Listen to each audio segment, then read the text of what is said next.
Okay, are we ready to get started? Okay, I'm going to call the meeting to order. Mr. Myers, would you please lead us in the Pledge of Allegiance today?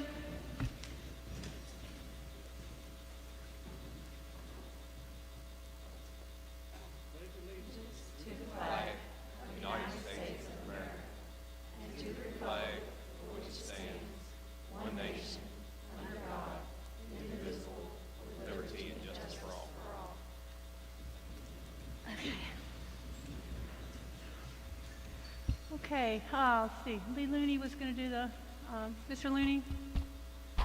Mr. Looney, are you here? Can't hear you down here. Okay, I'm sorry. Mr. Looney was going to do our convocation? Our invocation, I'm sorry. Yeah, I don't believe he's here, but okay. I just wanted to take a moment to have a moment of silence in memory of Janie Peters, one of our Craig County Public Schools family, who we lost on January 26th, and we greatly miss her. So I'd like to take a moment of silence now in memory of Janie.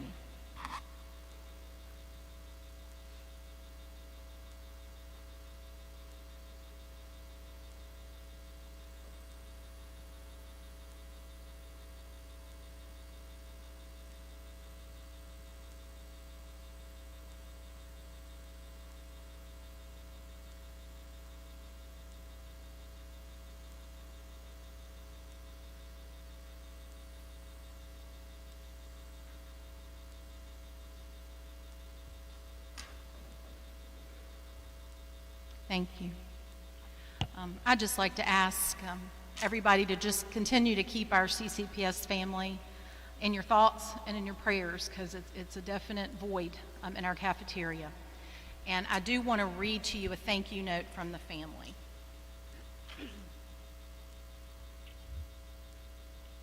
CCPS family, our family cannot thank you enough for all the kindness you showed our family during this difficult time. Your thoughtfulness, kindness, and generosity during this difficult time means so much to all of us. You were our mother's family as much as we are, and we love you for that. Love, the Peters family.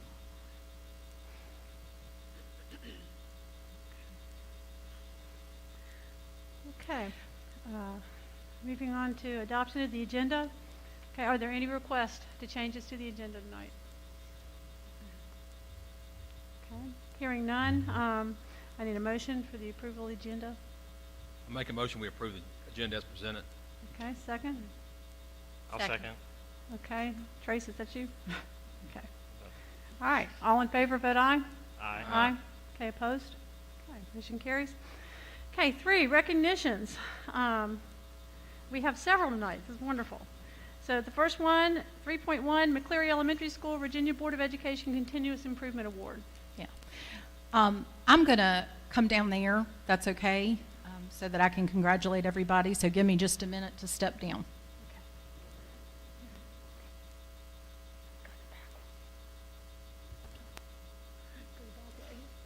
Go the back way. I'm going back. Yeah.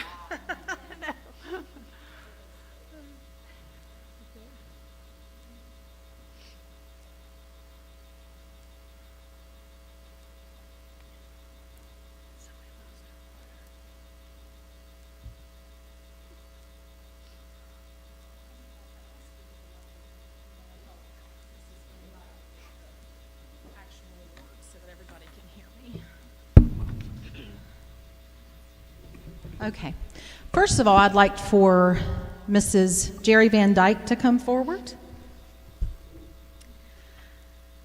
McCleary Elementary School was selected to receive the 2020 Board of Education's Continuous Improvement Award through the Exemplar School Recognition Program.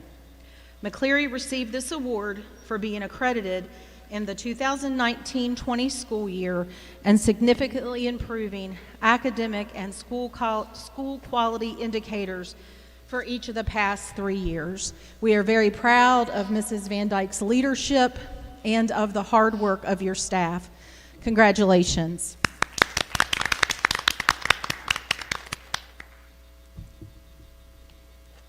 that my back is to everybody. But Okay. 3.2, recognition of Red Ribbon Week student contest winners. yes.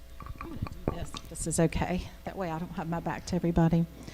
The Red Ribbon Week theme for this year was Be Happy, Be Brave, and Be Drug-Free. The following students were winners in this year's poster contest. And I want to remind you that these are winners from our entire region. Roanoke City, Roanoke County, Salem. So this isn't just Craig County. So this is quite an accomplishment. We are very proud. So first I'm going to call up Maya McElwee, first place. Congratulations.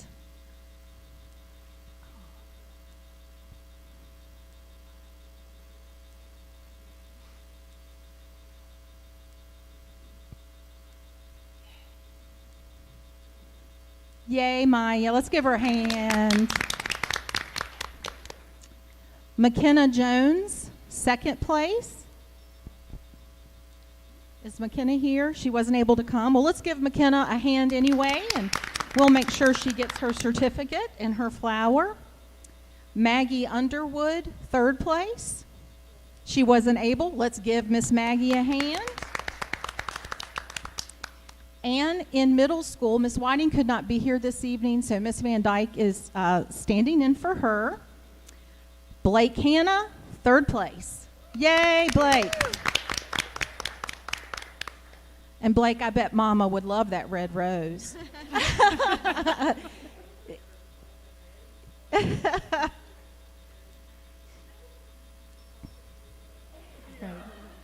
And last is Elliot Martin, third place, and I don't believe able to be here. So let's give him a round of applause as well. Okay, now we have some teachers to recognize. The local VFW post 4491 chose the following staff members as their VFW Teacher of the Year. And if they'll come forward when I call your name, Lauren McAllister McCleary. Yay.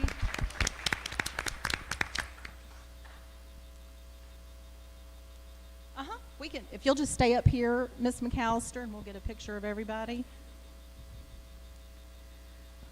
Craig County Middle School, Rebecca Craighead. Yay.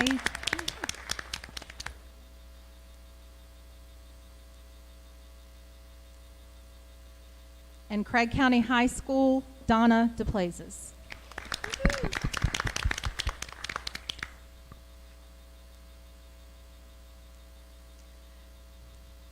We are very proud of these teachers, and those that you see before you truly are some of our exemplary teachers that we have for Craig County Public Schools, and we're very lucky to have them. So let's give them all one round of applause.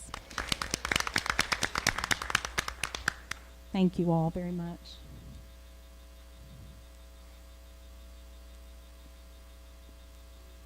I'd like Mr. Boyer to come forward, please.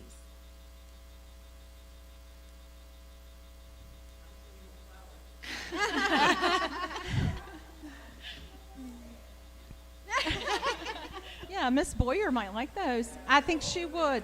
No, that you can't. You cannot. So Miss Van Dyke, take care of that, please. Okay. Mr. Boyer has been nominated for a Presidential Award for Excellence in Mathematics and Science Teaching. This is the highest recognition that a K-12 grade science, technology, engineering, math, or computer science teacher may receive for outstanding teaching in the United States. Up to 108 teachers are recognized each year. Once nominated, Mr. Boyer must decide to apply by completing a packet, and he has graciously accepted this nomination and is preparing his application. If selected, presidential awardees receive a certificate signed by the President of the United States, a trip to Washington, D.C. to attend a series of events of recognition, and a $10,000 award from the National Science Foundation. So congratulations, Mr. Boyer. This is truly well-deserved, and we appreciate your leadership here at Craig County High School. Thank you.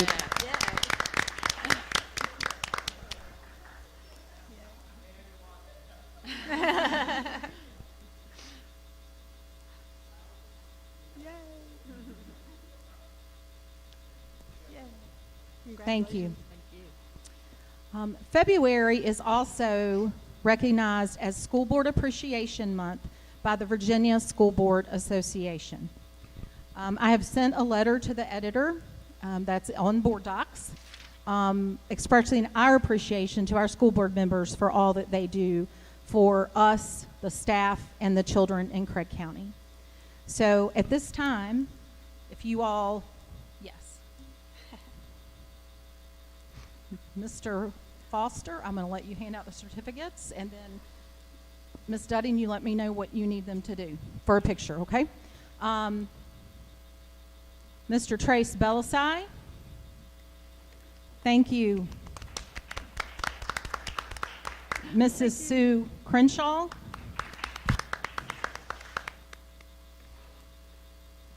Mr. George Foster, Sir. Mrs. Faye Powers, and Mrs. Gina Smith. Thank you again for everything you do for us every day. A group picture, y'all want to come forward for a group picture?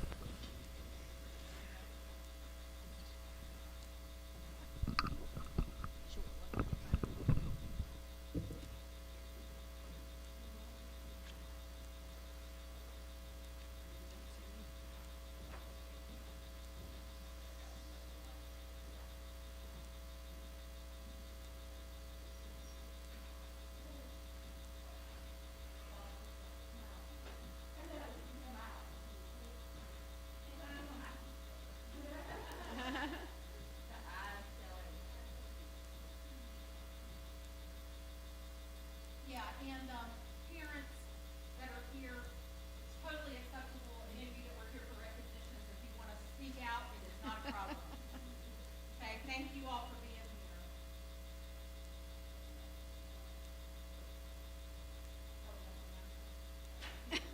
Sorry.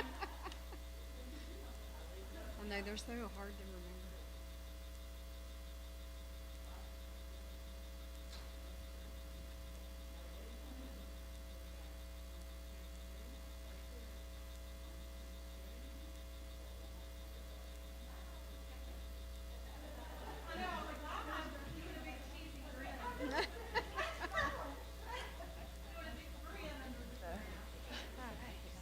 Sounds creepy.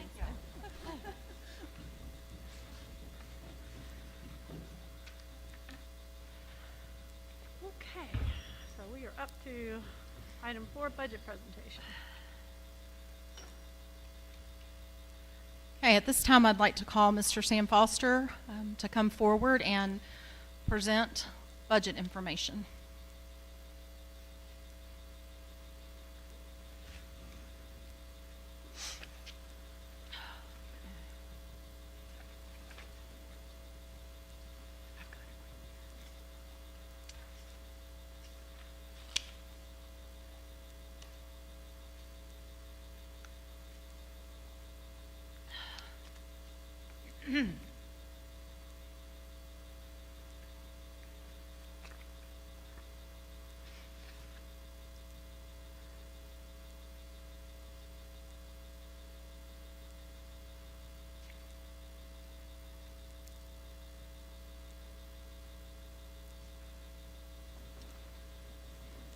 What we're going to do is present a little bit of budget information, and a PDF of this presentation is in board docs. I did make some copies. Does anybody of the school board members want a copy of the presentation before I begin?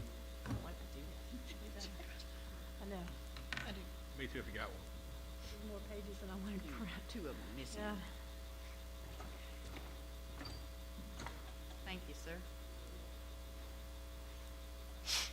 Thank you, sir.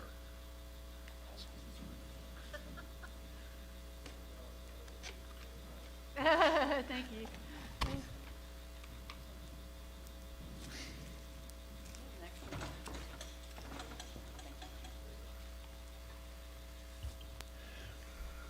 Okay.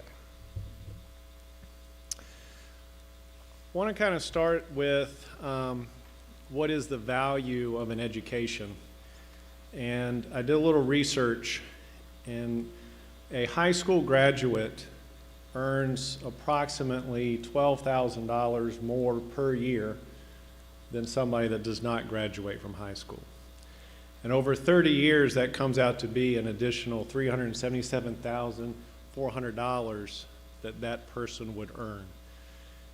And the higher the education, on average, the more that they would earn over their lifetime. So when we talk about the value of an education, it's not only the learning something, knowing something more, being able to do something, but there is also a monetary value that goes along with it. So when we're talking about a budget, we're talking about students' futures and what they can potentially do for themselves and for their families.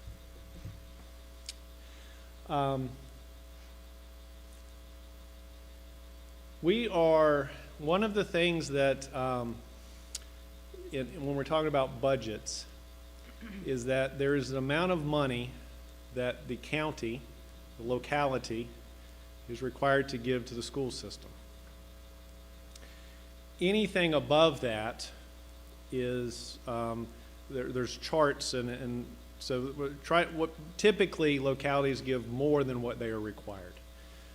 The last set of data that I have is from 2018, and in 2018, Craig County gave 43% more than what it was required to give based on state formulas. At that time, there were 136 school divisions. At 43%, we were the 110th school division. So 109 school divisions gave more to their, or localities gave more to their school divisions than our county did. The highest is a small school division out in near Williamsburg. It's called West Point. They give 265% more than what's required. In terms of our region, we're at the bottom. So our locality gives the least amount of money above what is required compared to our surrounding divisions. The state average is 80% higher, and the locality average is 100% higher. So, in other words, on average, schools around us are giving double what they should give, what they are required to give.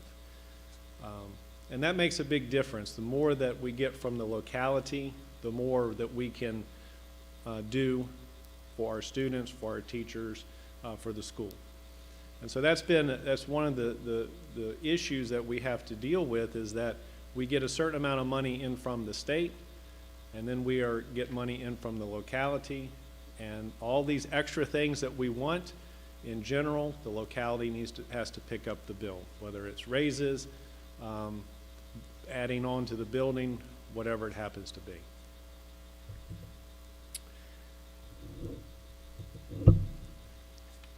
What we're doing is we're going to start with last year's budget, and we haven't made any adjustments to the budget. We aren't cutting anything from the budget right now. What we're trying to do is give you a baseline of where we would be. So if we get exactly what we were allotted last year, then this would be our budget for this year. And so we're going to start with a $6.84 million budget.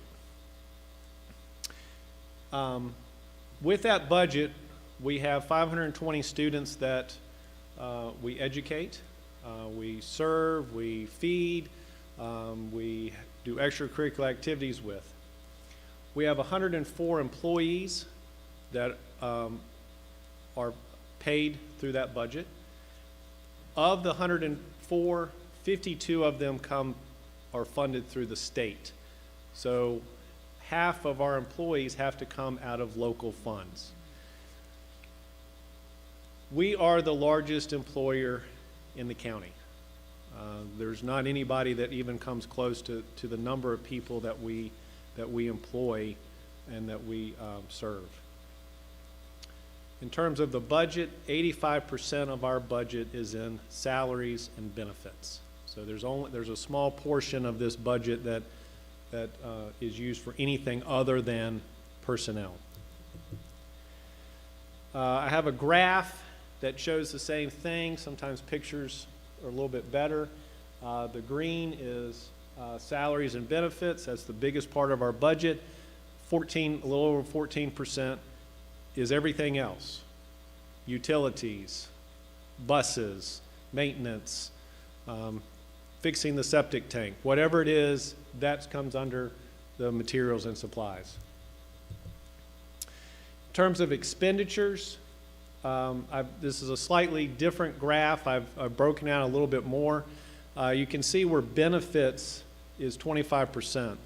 So a lot of the money that we fund or that we pay goes to the extras for employees, whether it's insurances, taxes, things like that. Services, other materials, very small portion of our budget is anything other than salaries. On the revenue side, the majority of our funds comes from the state. We're looking at about 66% of our income is coming from the state. We get about 6.8% from federal money. Federal funds are earmarked funds. They typically can't be used for anything other than specified uses, grants, things like that. We have our local funds, which is right now is at 26.6%. And then we have an other, where we get some different revenues that come in from different sources that are not specified state, federal, or local. The big issue that comes up every year are salary scales. So I want to talk about salary scales. Every year, since Ms. Warwick became superintendent, I have scoured the internet for salary scales. I have looked at salaries and budgets and salaries. And trying to determine how do we compete, how do we make things better for our staff, what do we need to do, what do these scales need to look like? So let's talk about the current scale. Our current scale starts at $35,103. And it's 1.7% between steps. So from year 0 to year 1 would be a 1.7% increase. There are 132 school divisions now. I know that in the previous slides I said there were 136. Since 2018, several divisions have combined. There are 132 school divisions. We are 126 of the 132 at starting salary scale. In terms of our neighboring divisions, we are 15 of 15. Again, we're at the bottom of the list. The average regional scale, so I've taken all the salary scales from our region, I've added those up, and I want to thank Ms. DePlazes for sending us some research, additional data, research from the VEA. I do appreciate that. It is hard to find some of this information. But the average for our region is just a little over $38,000, which is $3,566 higher than our starting scale is right now. In terms of administrative scales, I know they have not been adjusted in at least 10 years, and I'm sure that it's longer than that. I know that since Ms. Warwick's been here, they haven't been. I don't know the exact date of when they were adjusted or when they came into being. Administrative scales are even more difficult to find. Some school divisions publish them. Some simply publish a starting and ending, a range. Some do not publish anything. They do not want you to know what they're paying their administrators. So of the ones that I could find, which are around us, what I determined was that the average, we've got 4 levels: assistant principal, elementary principal, high school principal, director. And I averaged out the starting salaries for those that I could find the scales for. An assistant principal on average starts at 67, an elementary principal starts at almost 70, a high school principal is almost 77, and a director is a little over 77. Those numbers are $11,000 to almost $16,000 higher than our scale. There's a big discrepancy in those between our scale and just the average of the ones that I could find.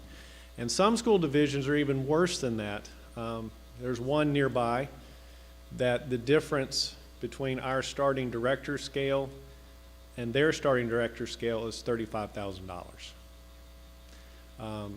And so that's where we are at this particular point with the salary scales that we have. Oops.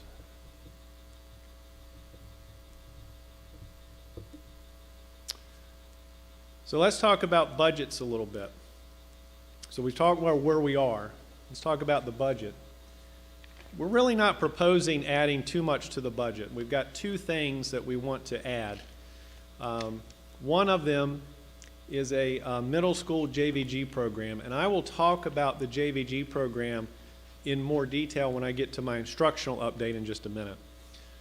But in that particular program that serves at-risk students, we would need to add an additional $25,000. There is a grant associated with it, so it's a match. So we get 25, and then we put in 25. The other is that we are in need of a preschool teacher and an aide. This preschool teacher is for a non-special ed classroom, so just a regular ed pre-K classroom. We see a lot of students coming in in the pre-K level, and they're already behind. So there's a need in the community for our school. It's a need for us to have this position so that our students can be ready for kindergarten. And so for that, and that's a teacher and aide, we're looking at just a little over $77,000. And so that you kind of get a know how this, starting, when we're talking about adding staffing, a teacher ranges between 50 and 60, depending on which salary scale we would have or adopt or so forth. But kind of get a feel for where that is for a teacher. We're looking at somewhere around 50 to 60,000 for a starting teacher. We have some options on the salary scale. So we've looked at what can we do. Back in December, when we had our budget session, you as the board indicated that you wanted us to look at a 1-step and 2% raise for teachers. And so we were not able to give a step last year due to the state cuts in the raises from the governor's budget. And so this year, what we would be looking for in the next year's budget is trying to get teachers back on their correct step or their correct scale. And that would be a 2-step, would get them back to where they should be. And so if we simply keep the salary scale the same, we don't make any changes to it, we stick with the $35,103 starting salary, and we move all the teachers up 2 steps, which is a 3.4% raise for them, or increase, we would need a little under $70,000 in order to make that happen.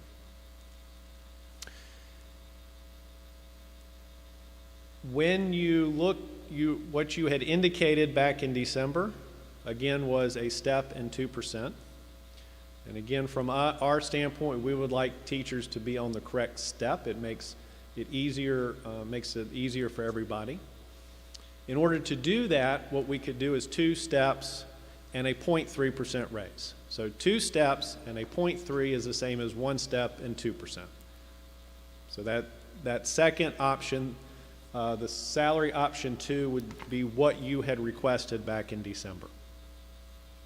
If we do that, then we're looking at a 3.7% raise for teachers. And we would need $81,818 to cover that salary increase.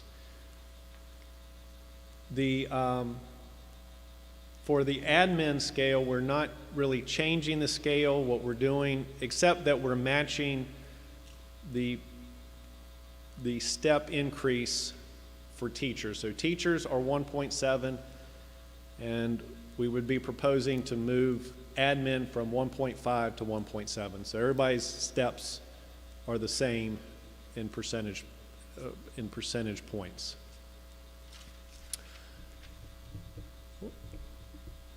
Our next option, and that's to kind of get a big, what do we need? What do we need to be competitive? What do we need? Where do we need to go? We have teacher scale number 2, and I feel like I'm missing some slides, and I don't know why. I am. Why am I missing slides?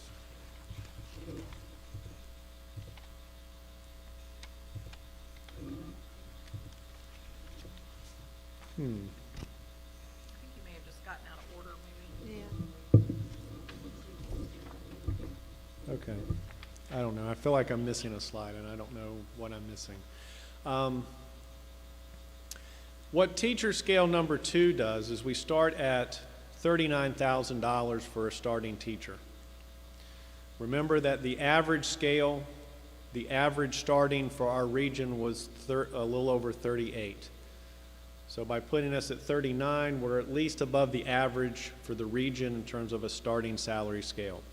We maintain that scale for 3 years. Teachers earn tenure after 3 years. So in essence, what we're trying to do is allow teachers those 3 years, they earn tenure, and then they can start getting increases after that. We're also linking the administrative scale to the teacher scale. And so remember that I did the averages and looked at those numbers. What I did was I looked at where the averages were, and I looked at step 30 on teacher scales. What's the difference? And what I found on average for our area is that for a level 1, which is an assistant principal, the difference between step 30 on a teacher scale and step 0 on an admin scale is $5,000. So we're linking those two together. So whatever step 30 is on a teacher scale, whatever that value is, we would add $5,000 to it, and that's where an assistant principal would start. That accounts for the fact that they have to have a master's degree in order to become an administrator. And then it accounts for the fact that they are now working 12 months instead of only 10 months. So that's where that difference is. I then looked at elementary principal, and to go from step 30 on a teacher scale to step 0 on level 2, which is our elementary principal scale, that's $7,000. For the high school principal, it was $13,000, and for the director scale, it was $14,000. And so everything's linked together. So if the teacher's salary scale changes, then the admin scale changes proportionally with that scale. I know of local school divisions who have given salary increases to teachers 1 year, and then they turn around the next year and say, well, we're not giving you one because you had one last year, now we got to do the admin. And sometimes the admin looks greater than the teacher scale, and it looks like you're giving more, and it becomes an us versus them, and we're so small. We don't need an us versus them. We just need an us. And so by unifying the scale in that way and linking it together, everybody knows what the scales would be. There's no question. It just, if we say that we're going to do a 2% raise, it just does it, and we don't have to think about it. We're not saying the teachers get it, they don't, you get it, you don't. It's all linked together. And it makes it a little bit more straightforward in terms of where we, how we look at those scales. And the thing about it is is whatever the scale is. Whatever that we work on the teacher scale first, and then admin scale just follows along with it. They're not separate entities. For the teachers, we're looking at anywhere from a 12% to a 5% raise, depending on where you are in the what step you're on. So obviously the low steps, first steps would get the biggest bump in percentage, and at the top end, you're going to get a slightly less step or bump. To do that, to put us on a competitive scale, we need to add $289,146 to our budget, on top of what the $8.6 million. For the admin scale, there's all kinds of scenarios. Ms. Duncan and I have worked on, I don't know how many different scenarios and trying to do this and that. So depending on whether it's linked to the current teacher scale or the 0.3% scale or this 10%, this $39,000 floor scale, whichever one you link it to, for the admin side, we're looking at adding 65 to 95,000, and the bottom line is that the scales are just so out of line with everything that's around us, or in the state, or wherever you ever want to look. We have looked at every salary scale, every possibility, every scenario. I looked at the salary scale for West Point, where I said they added 265% more than what they were required. Their salary scale is great. It starts at $48,000. To put everybody on that scale and give us the steps, just the teachers, this is nobody else, just the teachers, we only need just a little over $600,000 for that scale. So you can see just how varied these scales are, how wide they are in terms of the starting points, the ending points, all of those things, and just where we are, which is near the bottom across the board. And we compete with local school divisions. Ms. Warwick and I go to job fairs, and we'll have one or two people that will be standing talking to us, and there's another school division that's down at the bottom of the mountain, and they'll have 50 people. Everybody wants to work there because they have the highest salary scale. They have the highest starting point. That's what people look at. They look at where you start. People typically, that's what's your starting salary? And the hardest thing that we have to deal with is when we go into these job fairs, is when we start talking salary. Well, I'm sorry, we're a small school division, we can't pay a lot, we know that, but, and we try to list all of the positives of working in Craig County Public Schools. And that's a shame that one thing is what's driving people. That becomes the one issue. I can make more here. I might like to work there, but I can't do that. That's a big difference. And that's what we have to deal with in terms of these salary scales. So basically, you want a recommendation, we've been doing this a long time. We've been dealing with these budget issues for a long time. And we need to be competitive. We need to have a scale that makes us similar, competitive, reasonable with our neighboring divisions. And the reason I say that is that next year, let's say that we do the 0.3%. I guarantee you, and this is nothing against Ms. DePlazis, but I guarantee you Ms. DePlazis will be up here next year and she will say, we need whatever the percent raise is. And she's right. And the next year she will come up and she will say, we need this raise. And that's going to go on until Ms. DePlazis retires. We have got to flip the conversation. We have got to get to the point where when we come to budget time, I'm standing up here talking to you about let's add a program. I want the teachers coming up here and saying, you know what, this would be really great if we could add this to our instructional program.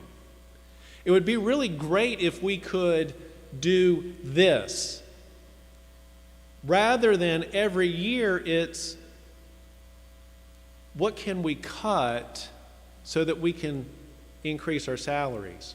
Or how can we do this so we can pay for salaries? We have got to have those conversations. Those are the conversations we need to have. That's where we need to be, so that we've got to be comfortable with the salary scales. We've got to get to the point where we're okay. You know, we'll take the steps. That's what we work for every year. We're going to do the steps. That's our goal. But beyond that, we're okay with what we've got. We're okay with these teacher scales. We're okay with the admin scales. We're okay. Let's just do our jobs. Let's move on. Let's educate the kids. Let's make Craig County School better instructionally. Instead of us focusing every year on, can we do this little 0.3% raise? Can we do this little 1.7% raise? That's the conversation we need to have. We need to make this school great. I've heard that Newcastle is revitalizing. The town of Newcastle is revitalizing. Well, let's revitalize Craig County High School. Let's revitalize McCleary. Let's revitalize Craig County Middle School. Let's make it better for the kids. Think of it. How much time they spend here. Don't we want it to be great for them? We want them to be excited about coming to school. We want them to have fun. And so our budget conversations need to be about that. How can we make it better for the kids because we're okay with what we're making? So from our standpoint, that's our recommendation. We want this conversation to be flipped. Are there any questions? We did not present any particular budget items because that's all in the previous budget. That information's out there. Once the final numbers come in from the state and we get those numbers, then, and we know what you want to do budget-wise, then we will start making whatever changes need to be made. But didn't want to come with a specific budget for you because we don't know exactly what we're going to be getting from the state.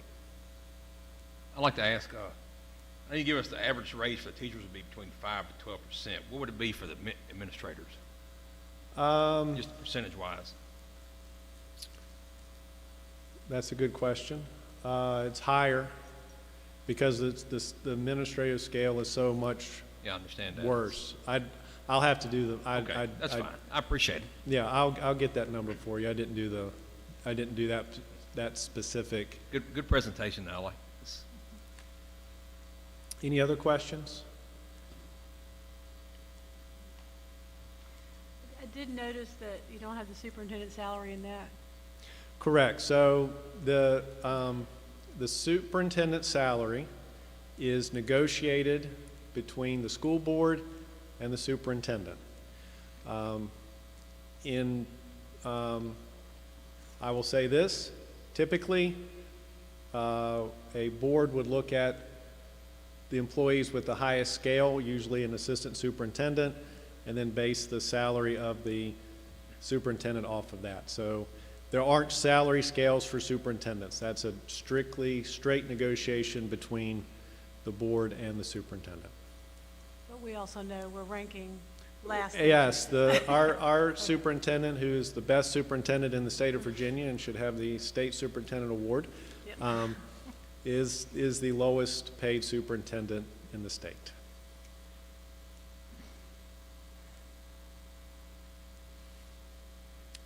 Any other questions? Any comments from, we good? I think we're good. Did we want to move to the instructional update before going into the public hearing? Yes, because the public hearing is just on the school budget. Yeah, the public hearing will only be on the school budget. And then so we can hear the public during the public hearing only on budget issues. And then if there are other issues that citizens want to speak on, that will need to come under 7, hearing of citizens and delegations. So do you want Mr. Foster to move into that, or to go ahead and open the public?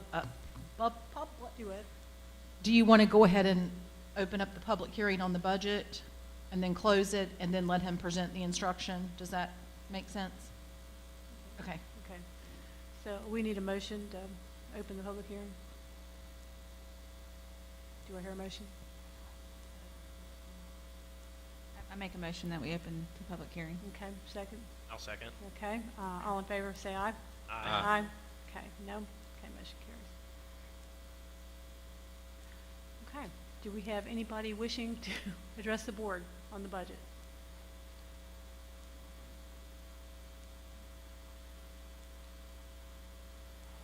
Okay, hearing none. Do I have a motion to close the public hearing on the school budget? I'll make a motion to close the public hearing. Okay, second? Okay, all in favor, vote aye. Aye. Aye, okay, motion carries. Let's move on to the instructional update. Yes. Thank you. Thanks, sir.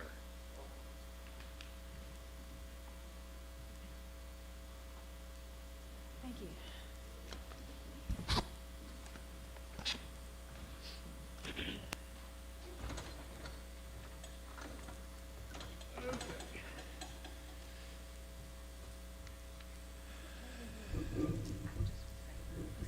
Okay. So I'm going to put on my other hat, and we're going to talk instruction. And I want to just give you a little bit of an update on where we are with a few things. At a later meeting, I will be presenting some information. We have done a interest survey with students. I was going to present that tonight, or some of that tonight, but we've decided to split things off because of what we're going to be talking about today. So at the next meeting, we'll be looking at some of those issues, what students are interested in. Right now, what I want to do is I want to kind of give you the state of where we are in terms of the instruction going on in our buildings. Virtual Virginia. So the first thing with that is that we were able to take part in a pilot program with Virtual Virginia, and it is for students in K-5. And so all of the students in McCleary who were 100% virtual were notified, called, and moved over to Virtual Virginia. There were 33 students that are enrolled in that. That is asynchronous learning, so the students have to be on their computer from, 8 to 1 or something like that, depending on the teacher. And so our elementary teachers are no longer serving directly the virtual students. That is all done through Virtual Virginia. What that has done is it allowed us to, well, I'll talk about that in a minute. I'm jumping ahead. I need to stick to my script. It is just the core subjects, and again, the McCleary teachers are not serving them.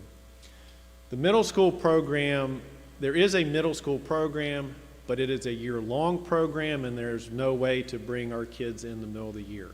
So our middle school students were not able to utilize Virtual Virginia at this time.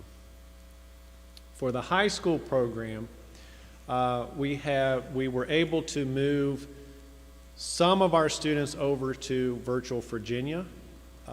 Again, it's the core classes. So these are anybody any student that was 100% virtual. We moved into Virtual Virginia where we could.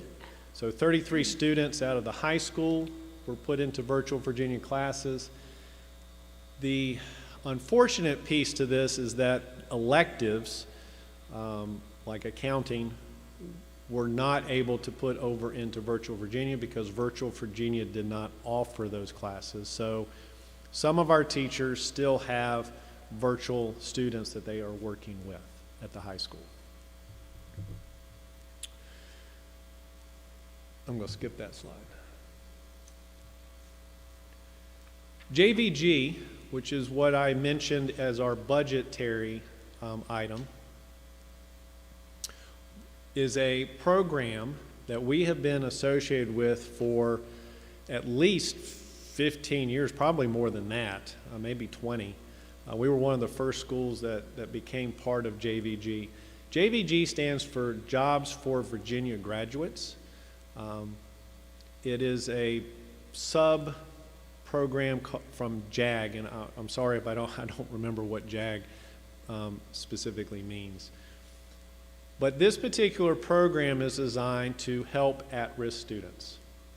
We currently have a senior-only program, and in that program, all of our seniors participate, and they're learning how to write resumes and fill out applications and interview and things like that. And so we're going to continue that program. We want this senior-only program. And we want our students being able to utilize that program so that they can, we've had some suggestions to also help them with applying for colleges and things like that. So we're looking at ways to roll some of those things under that program. This year, JVG offered an additional grant. Typically the grants are matching. So it's a matching 25,000, 25,000. They give us 25, we put in 25. For this semester, it was a $30,000 grant, no match, free money.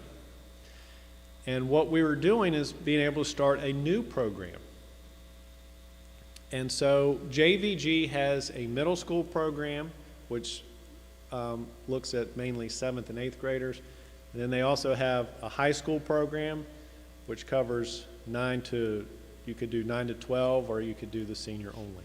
So there's lots of options in there for the program.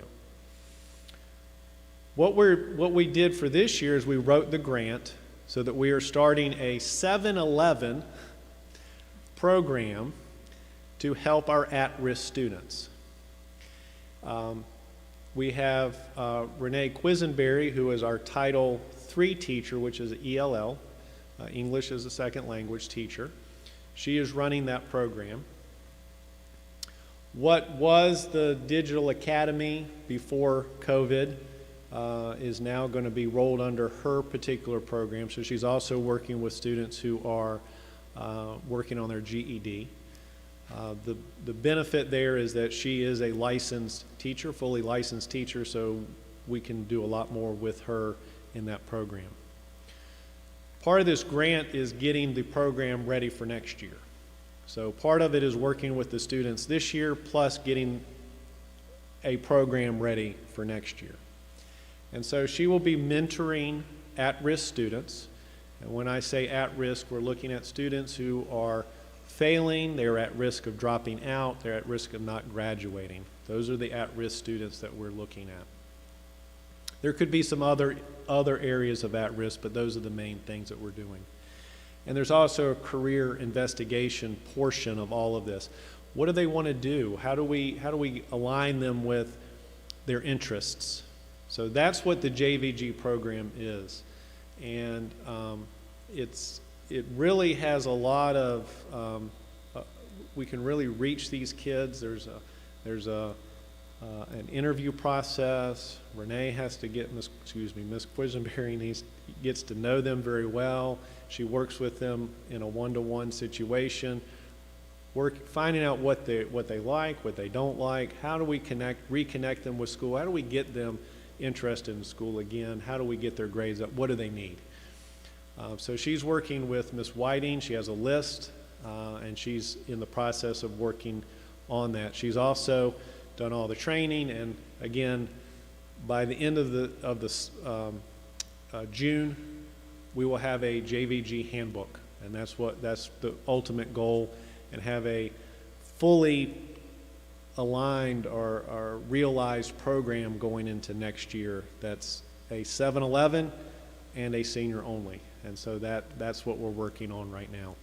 But I think that program, it really is going to be beneficial, and again, we have a lot of students that are struggling, and I want to talk about these struggling kids, but before I do that, I want to talk about Canvas and virtual Fridays and things like that. Canvas is our learning management system. It's called an LMS. It's a pre-K to 12. Everybody's in it. Lesson plans, everything's done through Canvas. It's not, the state just had a renewal of Canvas contract, so it's not going anywhere. We will have Canvas in the future. The idea is that we can always go 100% virtual. This year is a little bit different than normal years, but under other years, if we have weather, we could use the virtual days to help us alleviate some of the learning loss, eliminate snow days, those kinds of things. And there's some caveats in there, and we'll present those later as we talk about virtual days. But the idea is that we can go 100% virtual at any time.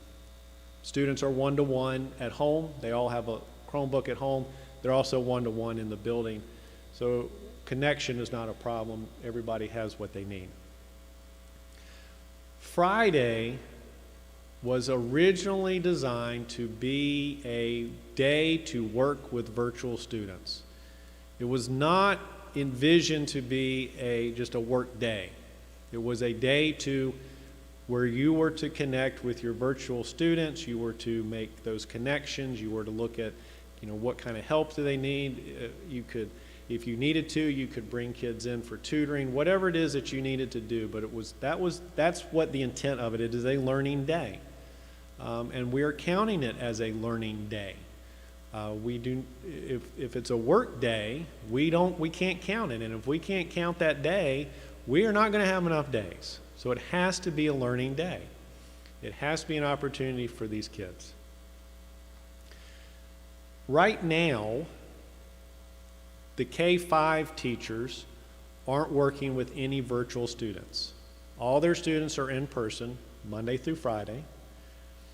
The only time they have to do any virtual work with them is if we have a virtual day. But in general, they are not working with any students virtually. Our 6-8 teachers in the plan that we're proposing, or we want to move to, will not be working with their virtual students. At the high school, because we have electives that are still with the teachers and they're virtual, the high school will still need Friday as a virtual day to connect with those students. So sometimes I get ahead. I'm so excited about this. We have students in crisis. Before I talk about the plan, I want to talk about students in crisis. Elementary schools actually, they're doing pretty good. The kids are doing well at McCleary.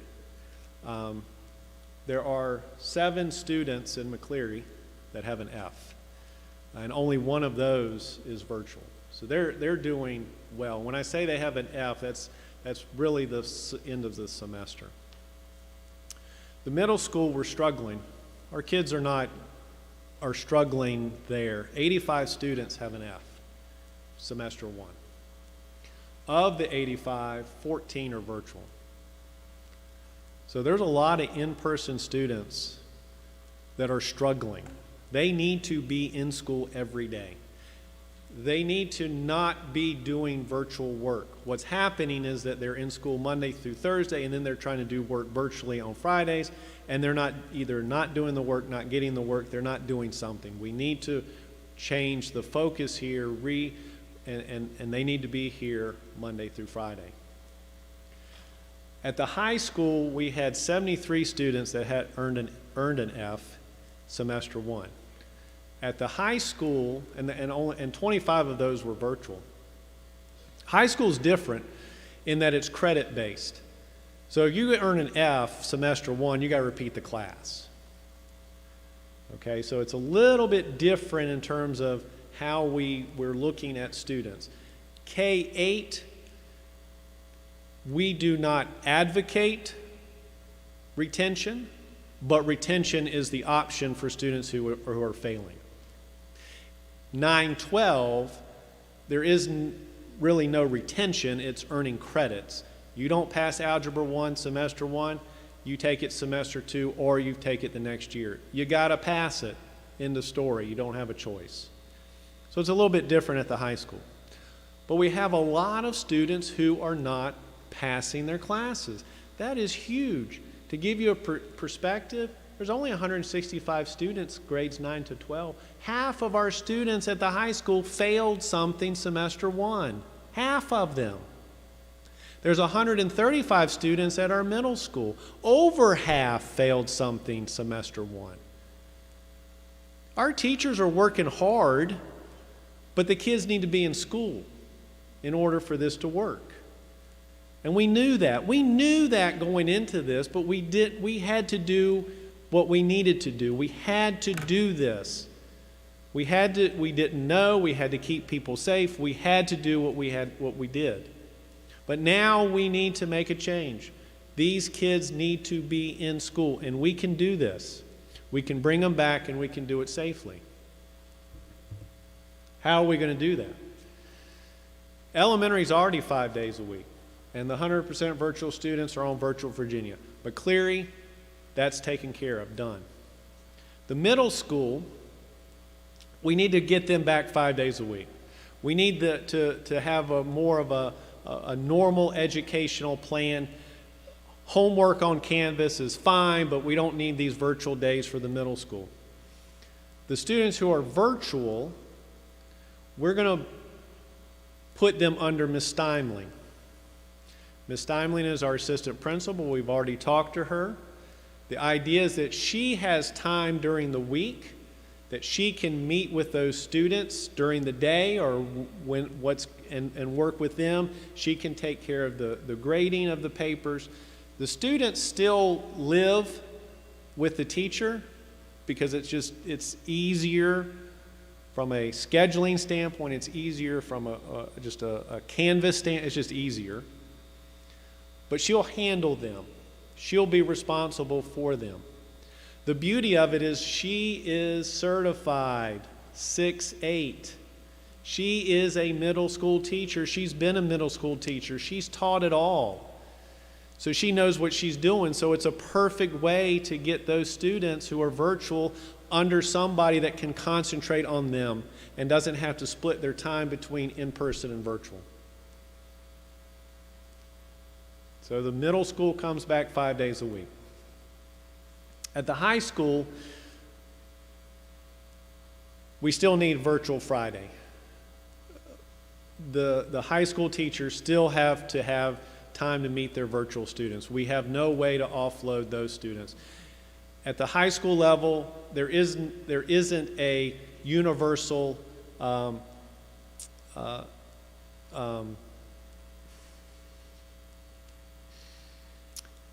brain went completely blank. Certification, thank you. There isn't a universal certification. Okay, if I want to teach math, I got to be certified in math. And if I want to teach chemistry, I got to be certified in chemistry. Miss Laplaces cannot teach chemistry. I know she'd love to, but she can't do it. She's not certified. And Miss Crowder can't teach math because she's not certified, but she can teach chemistry. So it's very specific. So we can't just do a universal teacher in that situation. So at the high school, we're proposing coming 4 days a week. Now, in order to do that, we're going to have to kind of crowd up a little bit. It's going to be a little bit it's going to be under that 6-foot social distancing. We're going to be in the kind of the 3-foot range. Based on the American Academy of Pediatrics, the 3-foot range with masking. We're going to continue doing what we've been doing. We're not changing anything. We're still going to work with the kids that have medical conditions. We're still going to do all those things, but the requirement is you come into school, you're going to be masked. That's what we've got to have because we've got to get these kids back to school. We cannot take the chance of having all of these kids repeat classes next year and not graduating.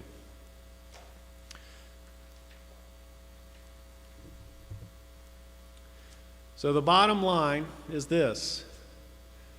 We want 5 days of instruction is what we want for all students. And we can do that for everybody K-8. High school is the only one we can't do it for. And if it weren't for the virtual piece, we could do that.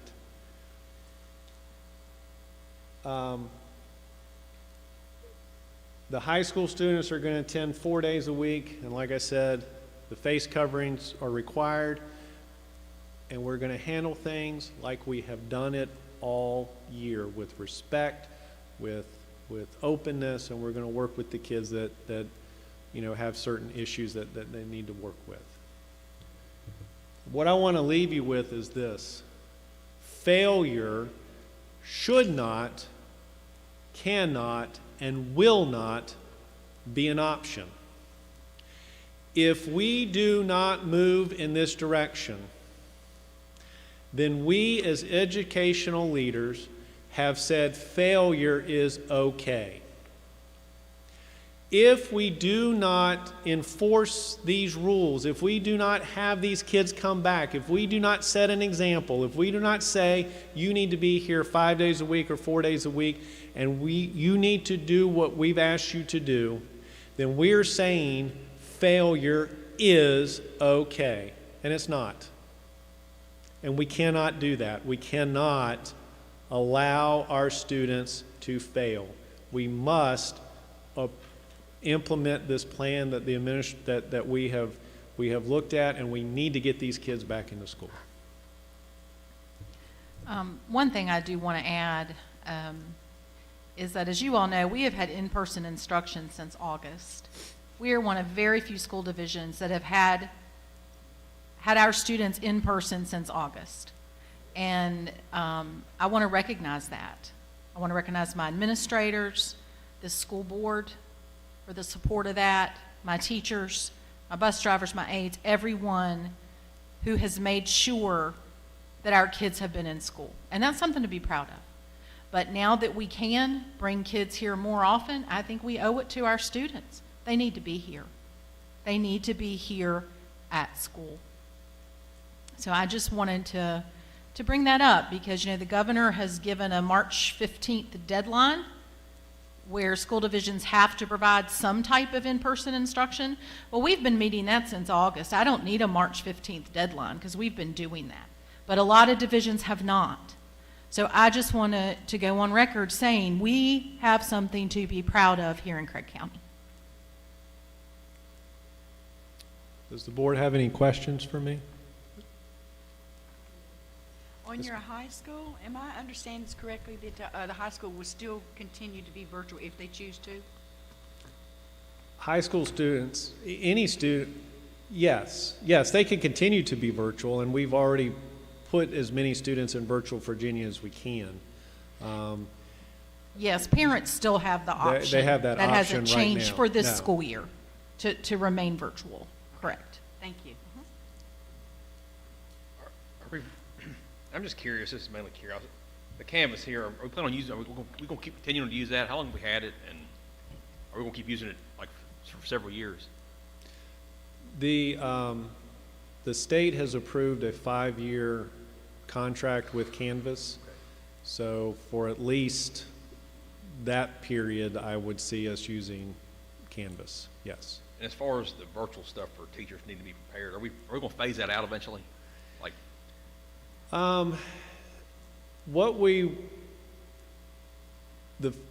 the answer is no, in the sense that if we get everything on Canvas, then, and our students have their laptops at home, and we have a situation where the weather doesn't permit us coming to school, but the students can continue doing things at home, then we could count those days as school days. So we still want to be able to do that down the road, and Canvas allows us to do that, and as long as and the thing is that this year's the tough year. You get everything into Canvas this year, at the end of the year we're going to archive your stuff, and next year you just upload what you archived and you're ready to go. So next year's easier than this year. It won't be as difficult. thank you. Any other questions? I do. I'm Yes. sorry. No. No, I'm in shock that, am I seeing this correctly? 135 total middle school students and 85 are failing? At least one subject. Oh, okay. Yeah, one, at least one At class. least one subject. Yes. How many middle school kids are actually virtual right now? There are 25, I believe. 25 are virtual. Thank you. I thought you said 14. Are failing. Are failing, but there's Oh. 25 total Gotcha. that are Yes. continuing as virtual. So like middle school, for instance, Miss Townley is gonna do the virtual kids. If we do have just like like where we have a virtual day, who is gonna take, will it be Miss Townley that does Yes. the virtual for Yes. all the middle school? Or how does that work with No, the she would do others? she would do the virtual students. Okay, but then. But the teachers, if we were on a virtual day, then the teachers would have to work with their students. And it's really about, I know we talk about the virtual day, and I know that gets everybody kind of stressed about, but essentially it's about when we say a virtual day, it's about having things on Canvas for the kids to do so that we can continue the day, and you can connect if you need to. You can do different ways of connecting with your students. We're not asking teachers to do synchronous learning on a virtual day. So we're not asking teachers to create a class at 8 o'clock and everybody log in at 8 to 9 and 9 to 10. That's not what we're asking.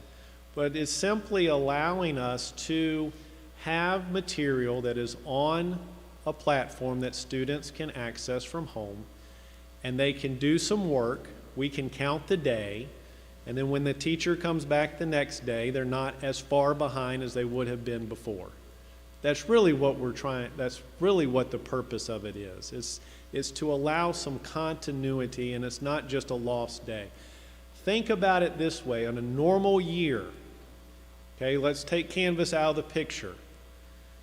Okay, you go to school on Monday, you wake up, it's snowing on Tuesday.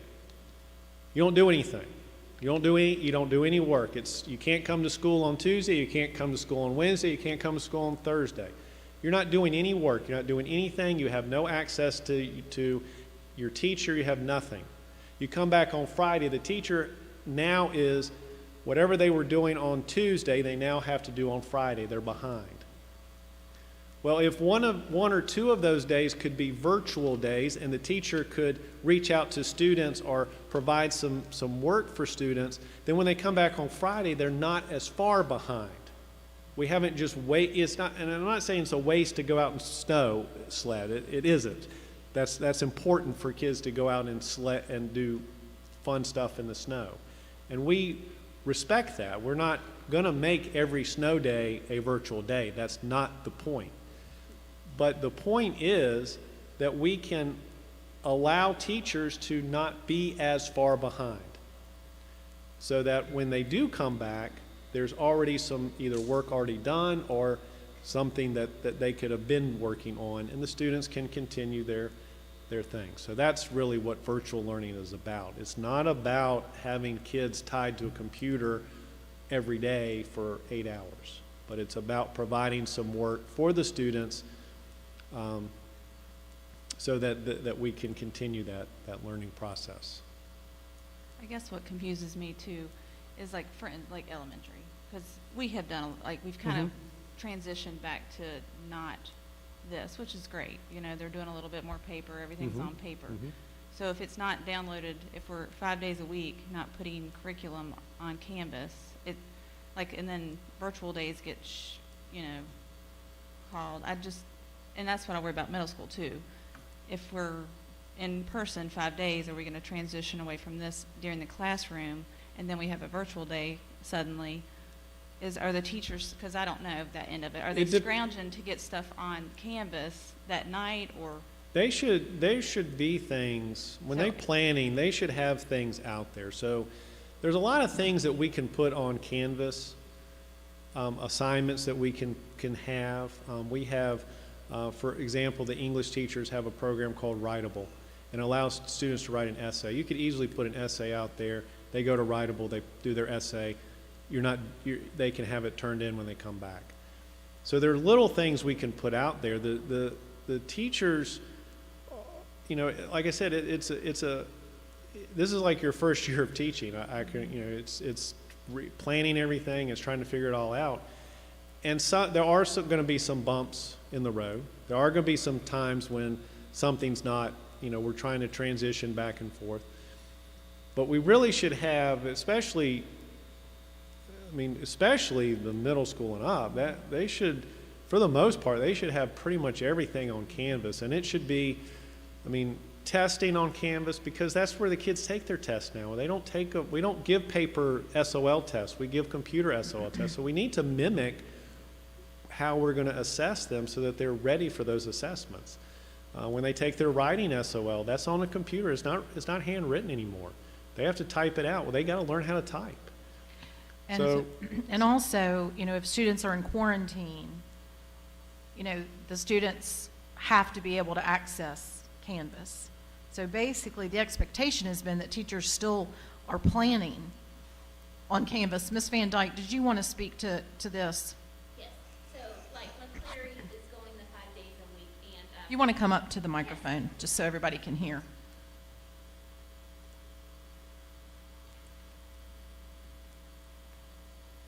so like for McCleary, where we're already 5 days a week, teachers are planning their lesson plans on Canvas. And that way, at any time, if we are to be virtual or if any student is to be quarantined, they can add anything to those Canvas lesson plans. So if it's like a worksheet that they're doing here and they're doing it in paper, the teacher can upload it in that lesson plan and it's ready to go for that student, or the virtual day, because we've had several for McCleary already where they're virtual day and the teacher is just able to load those things up. But the platform and the lesson planning is already there. They may just have to pull something and put it there, but the planning is all done on Canvas. That's what I didn't understand. Thank you for that. Yeah. Is there any other questions that you guys may have for that? Did we have an LMS prior to using Canvas? Sorry, that may be a better question for Mr. Foster. Thank you. Technically, sort of. we are, since we were a Google school, we had Google Classroom, and we did have some teachers utilizing Google Classroom, but as a full-fledged high-end LMS, no, we have not had one.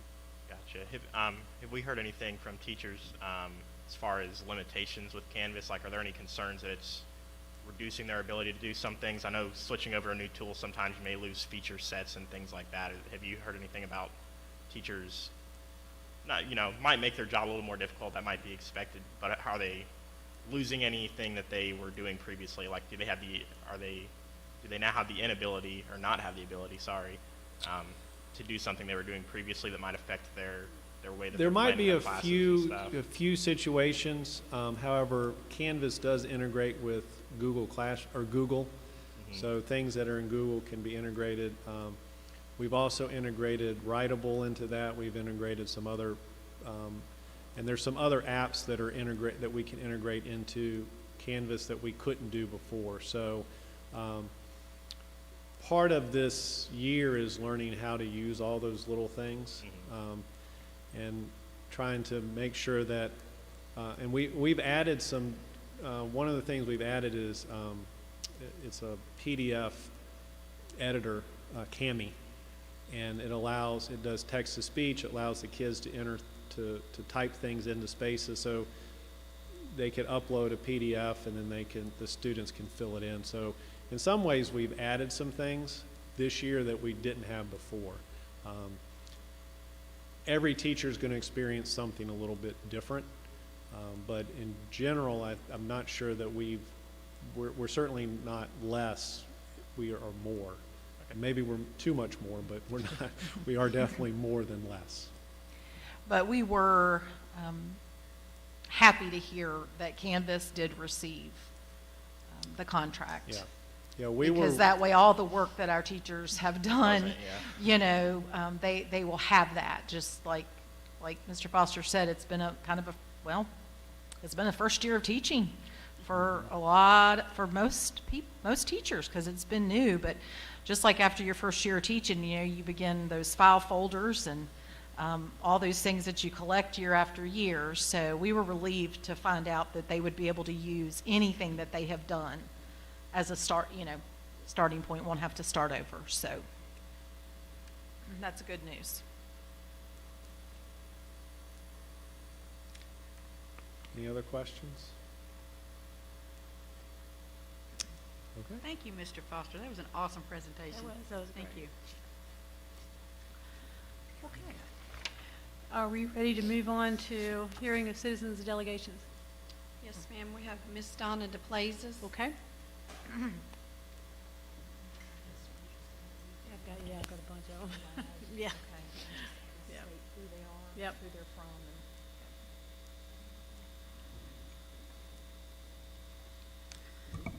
Hello, my name is Donna DePlazes, and my address is 9118 Cumberland Gap Road in Newcastle. I would just like to make a couple comments about the plan that was just presented, the middle school going to 5 days a week and the high school going to 4 days a week. I eagerly await the return of my students on a more traditional platform. I understand that every day we wait is instruction time lost. And based on those numbers, I mean, it's real. How many of those will be able to get back, especially for our seniors this year? I mean, they've lost a lot between March and now. Thank goodness they were kind of at the upper end and maybe on their way out, but it still adds up. However, I am worried about timing. It seems fast, like very fast, because this is supposed to take place on Tuesday of next week. Am I right? That was a proposal, correct? Yeah, as I say, so it just seems very, very fast. I'm worried about logistics, cleaning desks in between classes. I don't think elementary and middle school have this issue that high school does. Our students change classes. They have 4 different classes. They don't sit at the same desk all day. I'm worried about the even eating. It's like our students have so many more contacts with other students if they take their masks off, if they don't want to wear a mask, if they have a medical condition. I think that's something to be considered different at the high school level, because they come in contact with so many more people every day. They don't have a bubble in one classroom all day. I'm worried about lines at our bathrooms, more traffic on our Wi-Fi, which has been pretty trying the past few days. And I know the fix is in the work, but it has been worse the past few days than it was in September. Reworking pacing guides from a teacher standpoint. I have everything planned out based on the way things are set up now, and it's taken me weeks to do that. If we go back to 4 days, all of that has to change. So attendance. How does attendance work? It's a big deal for a high school student. You know, you have to have so much seat time. You need the grades, that kind of stuff.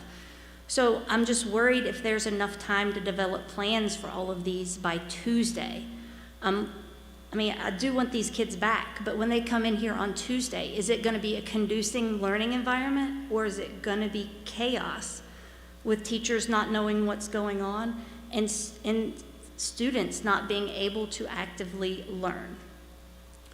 So, like I said, in the high school setting, we're used to seeing students 2 days a week, kind of off and on. Are we going to continue to have that option for high school students? Can they remain a 2-day student? Are they going to be required to go to 4 days? Can a student now opt to go back to virtual? I know several of my high school students, and this is definitely specific to high school students, they have part-time jobs. So instead of sitting at home and being lazy, they've taken on jobs. 5 days notice to get their schedules changed. I know they're supposed to be a student first, but they've been active, productive members of our society for months now. Their employers definitely didn't see this coming, another switch. Can they actively staff their business within 5 days of having to rework a schedule so these students can be back in our classrooms? So I know some stay at home with their younger siblings. Will it give families time enough to find an alternative child care? So I assume that these parents and students will have an option to go back to virtual, but is there a deadline? If we don't know every student's intent at the high school by Tuesday, how do we know what to expect, and how do we know how to prepare? So I'm not asking for us to remain on a 2-and-2 schedule. That is the last thing I want. I'm just concerned about the timing. Is there any way we could push it back a few days just so that we can work through these, get a better feel of what's going to happen, have some plans in place? I also feel very strongly, and this is completely personal, with the decreased social distancing and the different contacts and points within the high school, masking should be a must. And this is something that I don't think has been brought up. I'm not trying to deny anybody's liberties or anything like that, but has anybody thought about what it's like if a student is quarantined? How is their education affected? And better yet, what if a teacher tests positive because somebody else isn't wearing a mask? How many students are going to be affected negatively because that teacher is out of the classroom for how many days? I don't care if they're at home sending in lesson plans and doing everything virtually. You cannot replace that teacher in the classroom for that many days. So if our goal is to get these students back in the classroom and actively learning, we need teachers there, we need students there. And the only way I see this being a successful end of the school year is masking, face coverings, being respectful, encouraging each other to learn, not taking anything away, but trying to help everyone better themselves to get out of that failure status. So thank you. That is really all I have. Anybody else? No, ma'am. Okay. I have several letters that were sent to me today, and I'm just going to read each one of them, if that's okay, on input on this issue. The first one is from Olivia Lee. Hello, my name is Olivia Lee. I live at 171 Chestnut Avenue, Newcastle, Virginia, 24127. I am one of the English teachers here at the middle school. I have read the proposed change for Craig County Middle School that would go into place on February 16th, 2021. Having the opportunity to teach 5 days a week would be a wonderful opportunity to cover more material in the classroom. It would also allow for students to get more work done, as little is completed by students on virtual Fridays. However, I do have several concerns with this schedule change. One, I am concerned teachers will be overwhelmed with the virtual content and in-person content without having Fridays to convert material for virtual learning. The virtual Virginia content is not typically compatible with the middle school English 3 block setup.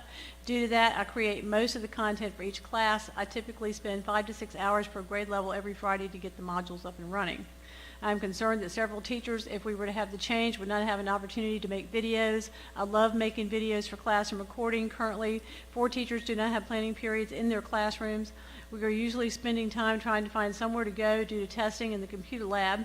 It makes it nearly impossible to record videos in the shared space. Thus, if we were to go to 5 days a week, creating, recording notes, activities, games, etc., would have to be done in our time outside of our contracted hours. Typically, I use my planning period to grade, answer emails, and plan the next week of school. I also use this time to create content for XP writing class.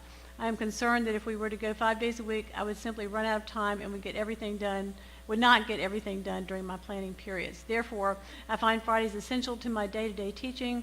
I would feel immense stress if we did not have this time to plan, record, call parents, and create. I would love to have students 5 days a week, but I do not see how it can be executed. Thank you for listening to my concerns. Okay, now from Rachel Author, she did not give an address. Okay, she says, with students being 3 feet apart, what do we do about students who will not wear their mask correctly, or students not wearing a mask at all because of health issues? These concerns are a collaboration with other teachers as well as myself. Thank you. This letter is from Ashley Hinton. Ashley Hinton that lives at 1056 Blandford Avenue, Vinton, Virginia, 24179. She's a teacher of middle school science and history.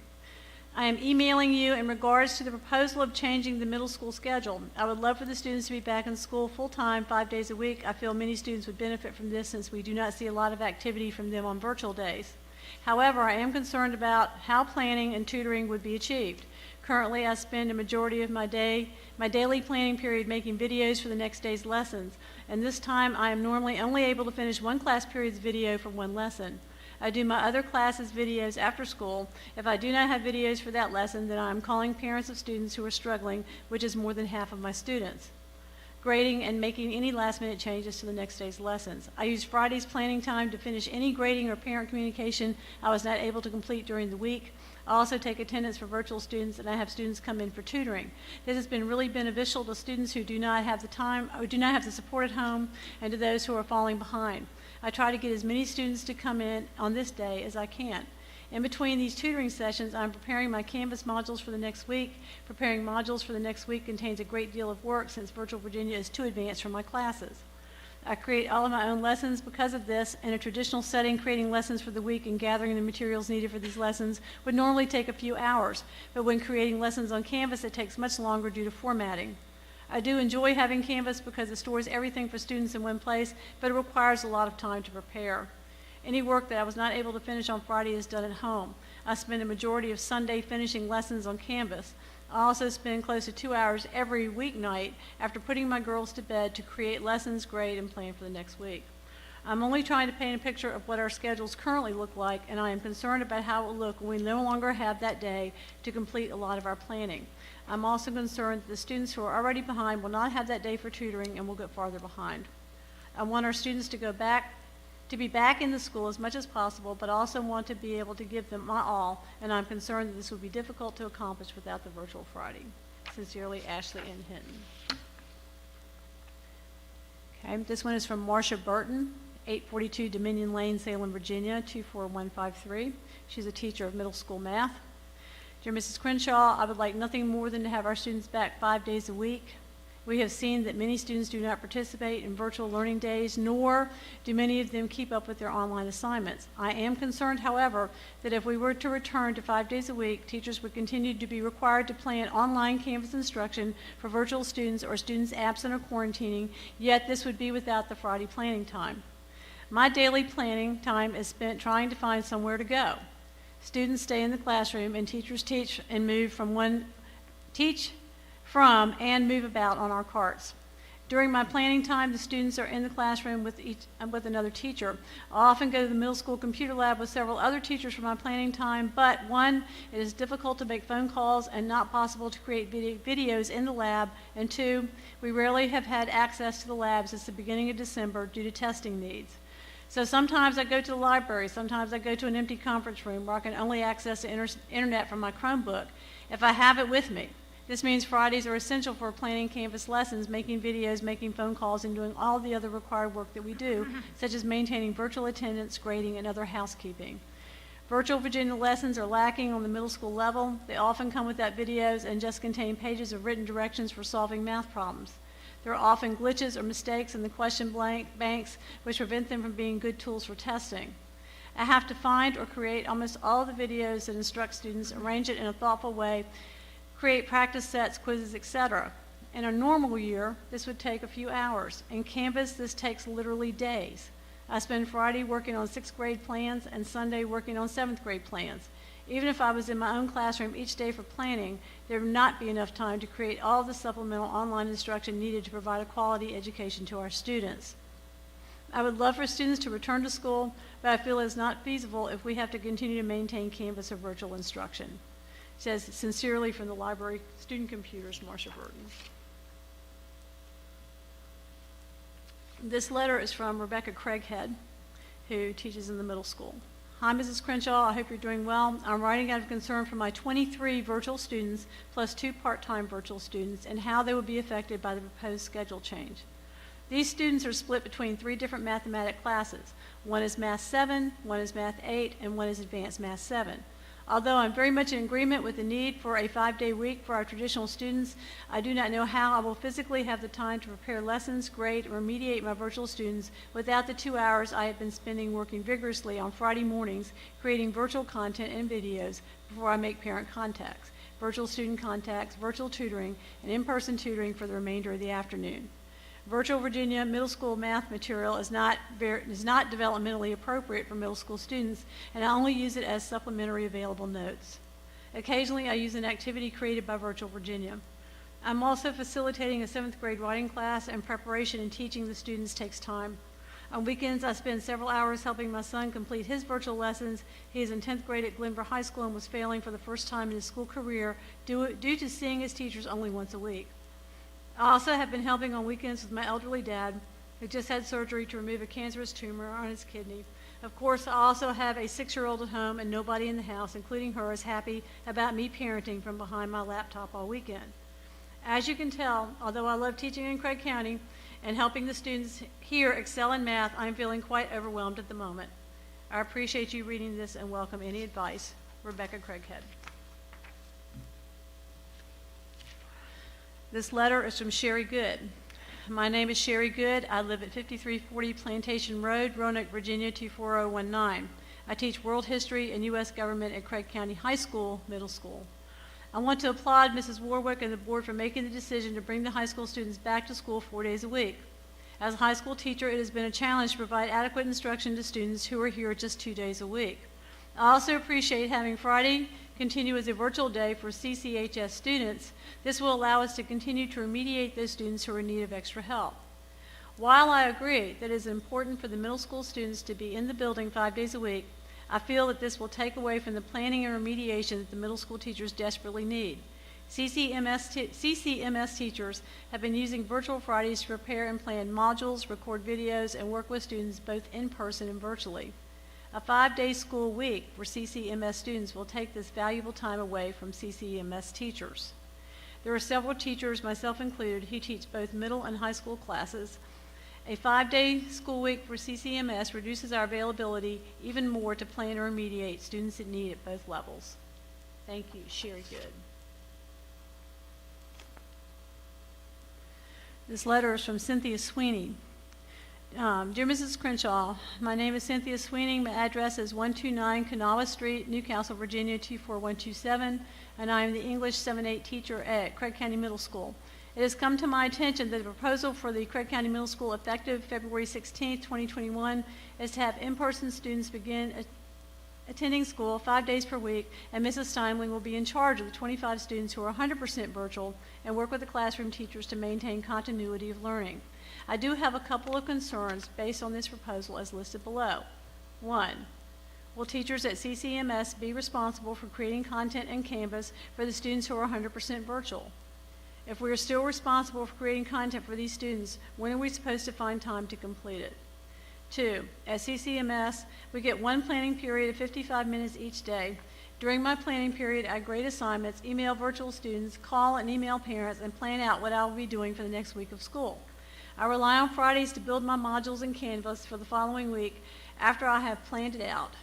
I also create the content that is taught in extra period for English 8 students. Extra period is the only time 8th graders have to work on SOL content and skills for the SOL writing assessment in March. This alone takes me about half the day to complete, and I do this for all 3 8th grade English extra period classes, and I usually work about half the day on Saturday and some on Sunday to get my classes ready for the week. Thank you for taking the time to read my concerns.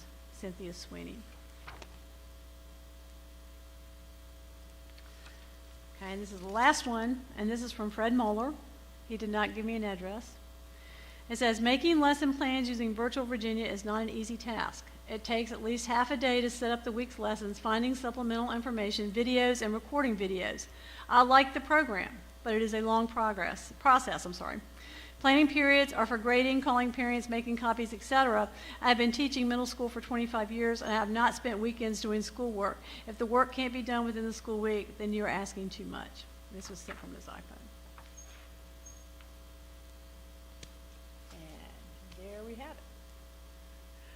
Is there anyone else that wants to speak after hearing those?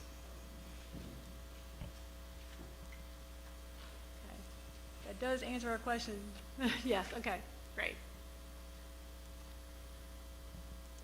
Yes, I'm Sean Van Dyke, 8148 Little Mountain Road, Newcastle, Virginia.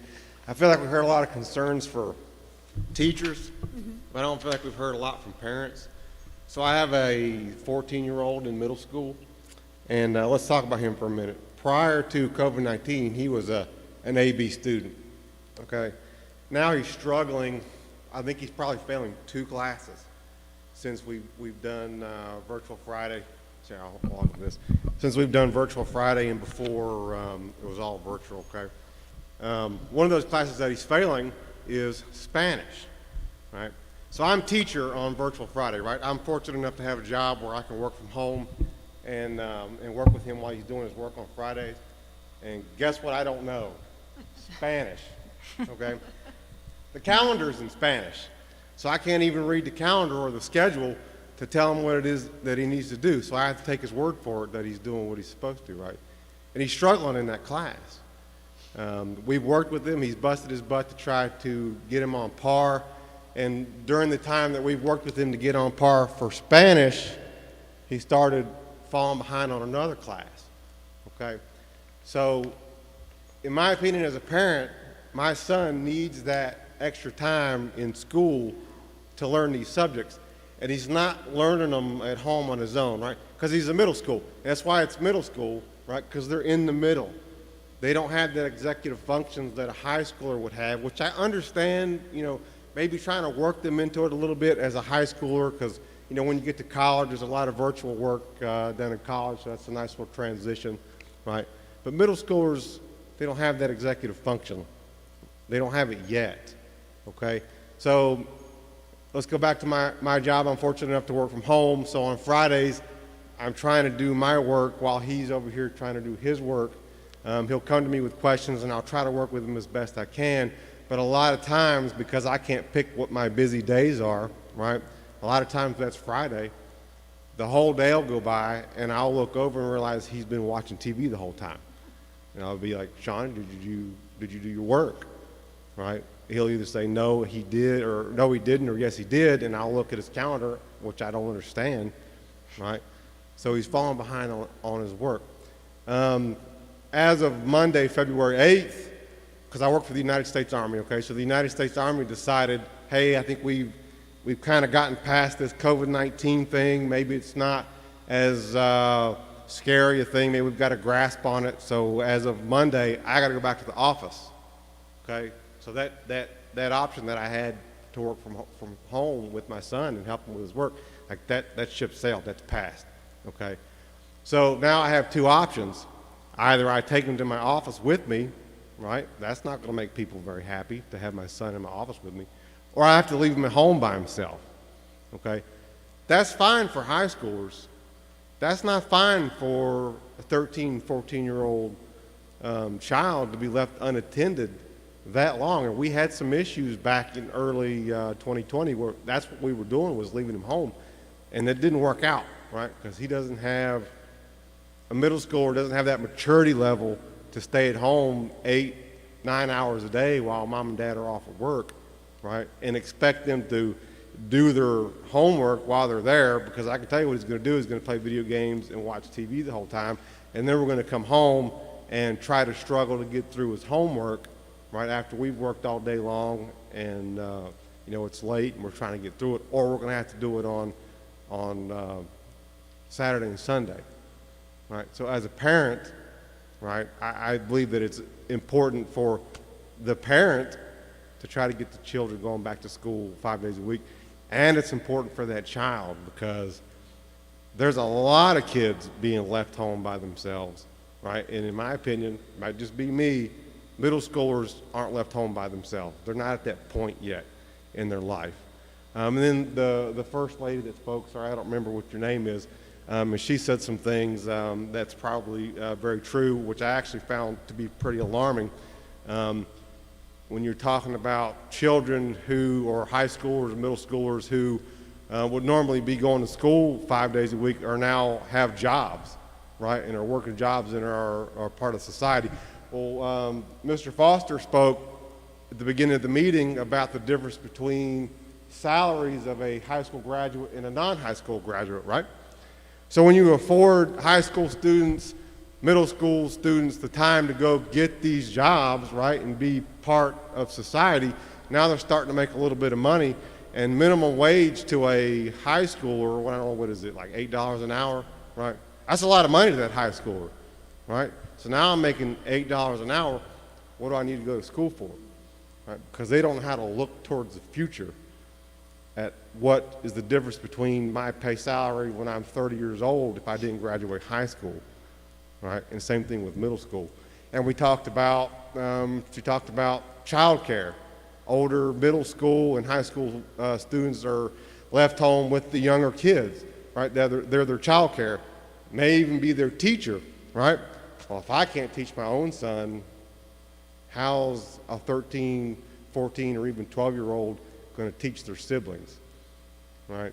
I'm not trying to, say that that's what's happening across the board. Well, it is happening, and if we were honest with ourselves, that's definitely what's happening. But anyways, that's from a parent's perspective. I heard all the concerns that you wrote, that you read from the teachers, concerned with scheduling and whatnot. Once upon a time, not so long ago, in 2019, kids went to school 5 days a week, and we all survived it, right? We had their schedules.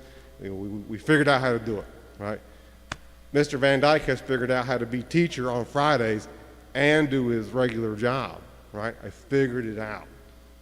Bring the kids back 5 days a week, bring the middle school kids back 5 days a week. The teachers will figure it out, okay? That's all I got to say. Thank you. Thank you. Do we have any others?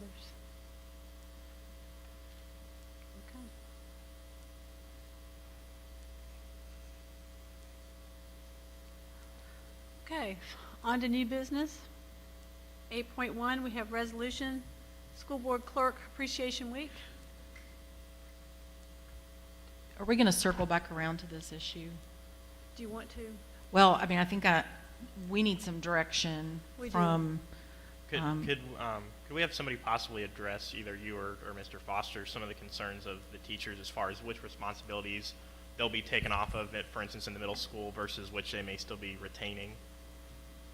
If you guys have any idea of that, I know you may not. So, from a standpoint of, there were quite a few issues that were brought up. Yeah, sorry. One was tutoring of students. Well, if the students are coming 5 days a week, we don't need to do extra tutoring because they're going to be here. And the students who are 100% virtual, Ms. Steinlein will be doing the tutoring. So she'll be contacting them. In terms of, Ms. Steinlein is going to become called a TA in Canvas. So she'll have access to the Canvas pages for those teachers. The idea is that she can work with the teachers and she can assist in what needs to be done for those virtual students. The teacher, and like I said, Ms. Steinlein, I think she's pretty much taught it all. Have you not? That's why we picked her, because she has essentially taught all the subjects in the middle school. She knows what they need.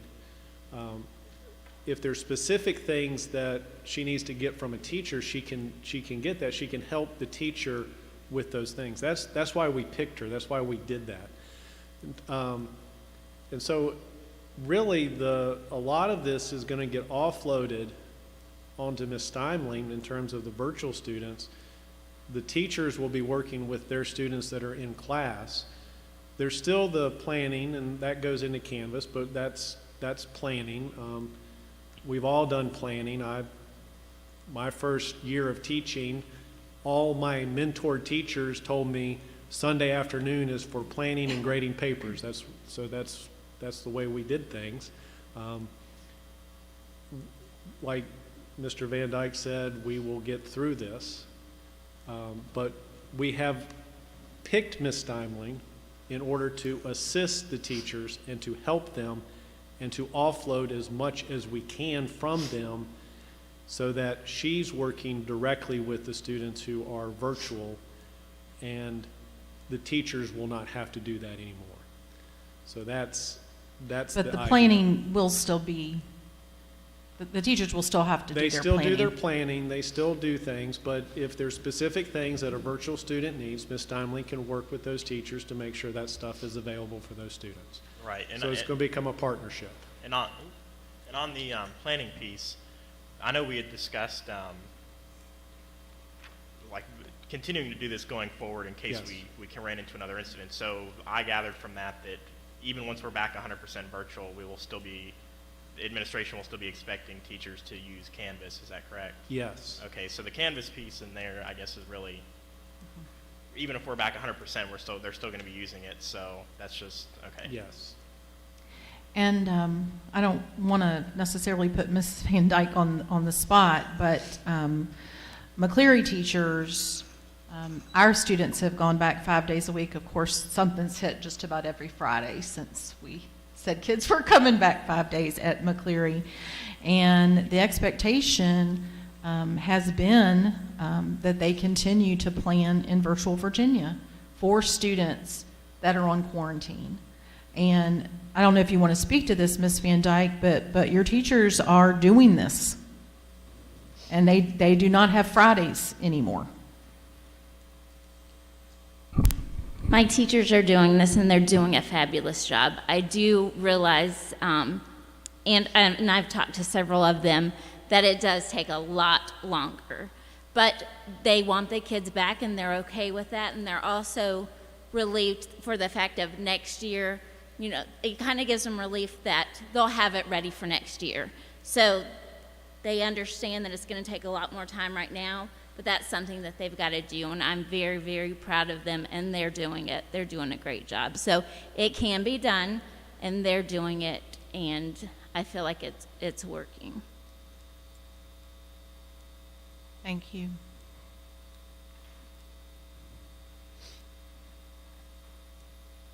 I'm going to speak as a former teacher.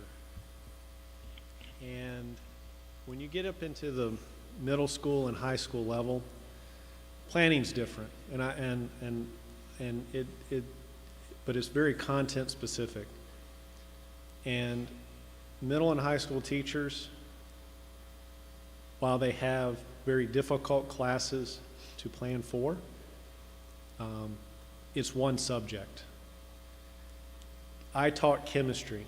It doesn't matter whether I'm teaching regular chemistry, advanced chemistry, AP chemistry. Chemistry is chemistry.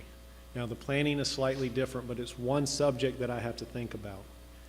The elementary teachers have to do at least 4, maybe 5 subjects. If they can do it, so can everybody else. And I'm not minimizing what people do. I am absolutely not doing that. I've been in their shoes. I have had to do Blackboard. I've had to do virtual learning. I have had to do all those things. It can be done. It's hard. It's not easy. But again, it's not the same. When you're doing one subject, it's a little bit different. The planning's different, and what you have to think about is different. And so I support the teachers. Teachers do a wonderful job. They do an awesome job. But at the same time, I still stand by, we got to get these kids back, and we just got to do our jobs. And we've got to do it the best we can, and we will get through this, and next year will be different, and everything that we plan this year will be ready for next year. And, you know, it is, I know we say this all the time, it is what it is, but we just got to just do what is best for these kids, and that's the bottom line. And I know that originally, it seems like forever ago, when the board approved the plan, the goal was by second semester to try to have kids in school. You know, we didn't quite make that goal, but I think we're to a point now that we can make this happen. And I just have to stand by what Mr. Foster says. We need these children here. We need them in school. And right now, school is their job. I mean, I know they have jobs, and you know, we're going to always work with students. If their employers, you know, if they need, you know, we need to ease into something with students that are employed, we're certainly going to work with kids like we always have. But there are plenty of them that do not have jobs and need to be back in school soon. So I guess we just need direction from the board as to what you would like to see, and then once we have your direction, then we will work to make it happen safely for our students and our staff. One thing that I hear over and over again is their need for just a little bit of more time. That the 16th is kind of too quick. So another week, maybe, before the rollout, or 2 weeks, just to give people time to kind of wrap their brains around this and be able to work towards this with support. And I think having a really I'm just looking at my calendar. okay, you're right. A good I'm just pulling up the calendar. solid start with everybody on board with it would be a more beneficial way than everybody just being kind of in an uproar right now. And I know it can be done, you know, but it needs to be done with some time. Well, and the week of the 22nd is actually, you know, next week we have a holiday on Monday, so that would only be a 4-day week. Anyway, Mr. Foster, did you have something to add? I was simply going to say that the 19th is our third quarter interim, which is a Friday. So if the wish is to extend it, I would recommend that we extend or delay it no longer than the 22nd. Correct.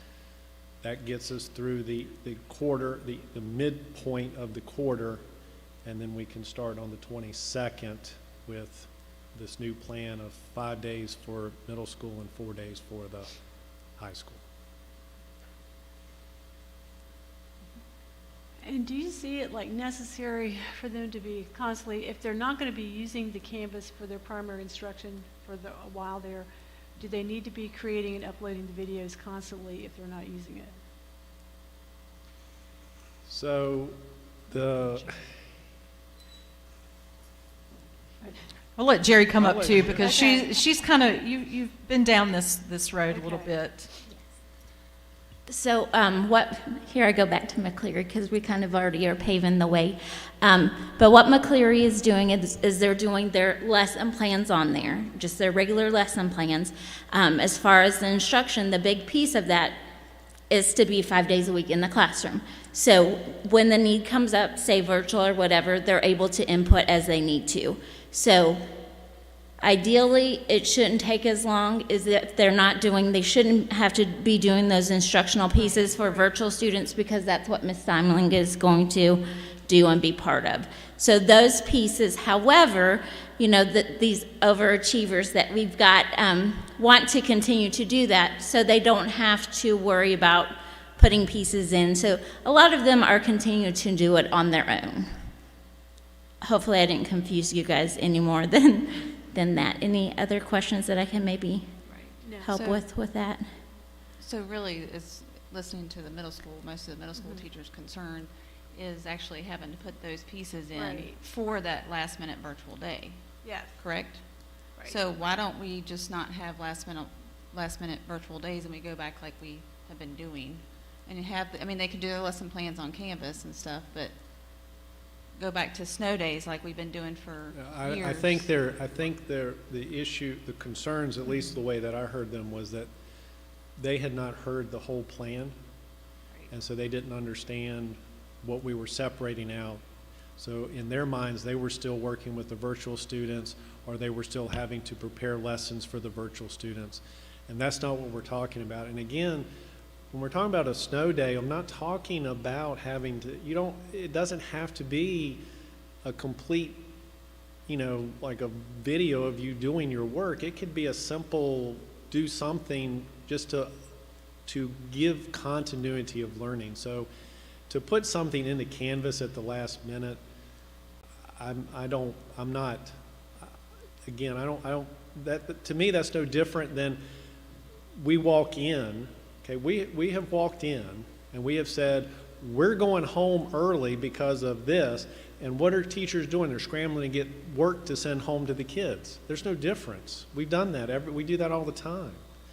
So, I think that we can work with the teachers and we can alleviate some of these things, but there still needs to be the ability to quickly put a worksheet up or to make an assignment in there and say, go to this website and write about this. I mean, there's lots of things you can do without having to spend 30 minutes videoing yourself doing something. So, Correct, and I think, as I've relied on Mrs. Van Dyke as the instructional leader of McCleary, Mrs. Whiting will need to work with her staff to make sure everybody understands what they need to do, but I don't want to take away the ability for us to have a virtual learning day if we need to.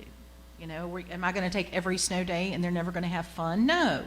But if we've been out 4 days, and frankly, if we can count those days, then, spring break won't have to be touched.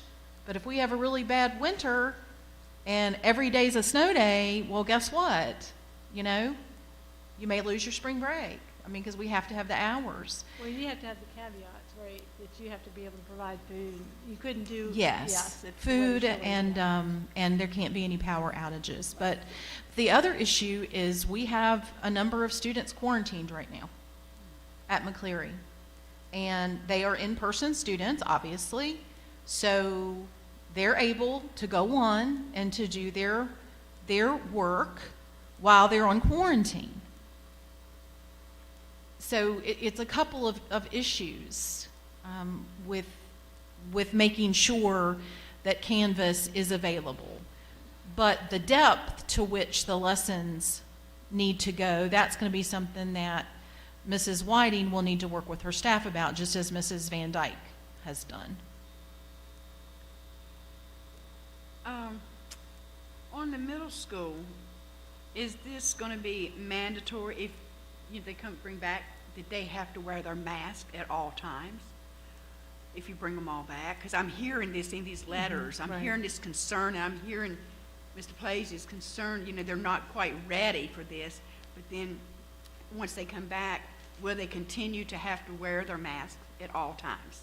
That's my question. I mean, we are continuing. I speak with principals pretty every week. And yes, I mean, the expectation is that students wear masks. And if there are students who are citing medical conditions, then, we do follow up with those parents and those families. and make accommodations as we've been doing since August. You know, there's nothing different. So they would wear the mask, I mean, they would go virtual. If they cannot wear the mask in the class, like you're saying, then those students would have to go virtual, if they have health issues and can't wear a mask?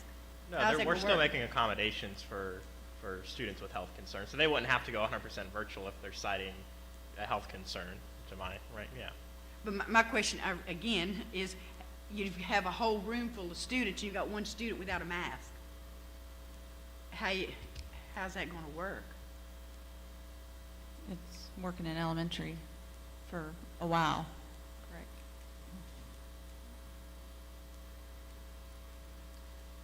And basically, Mr. Donathan is reaching out to parents, and I will tell you that many times when he reaches out to parents, the response is, you tell that child to put that mask on, and I'll talk to him when we get home. So, and again, it's just, empowering our teachers to continue to let principals know if students are not in compliance, and again, it's handled discreetly, and right now we haven't had a lot of issues according to the principals.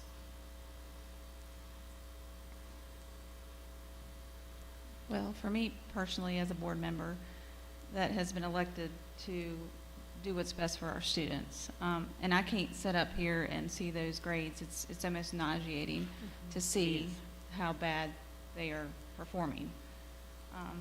So I think with support of administrative, we need to get them back 5 days a week. I do hear the middle school teachers' concerns, and maybe, I don't know if we need extra support, if there's anything else that we could do to help them get stuff loaded on Canvas, if that's, I don't know, hiring somebody else to perform some of those duties to lessen the burden. We've worked with, Melinda Huffman is our ITRT, and she's in charge essentially in charge of Canvas.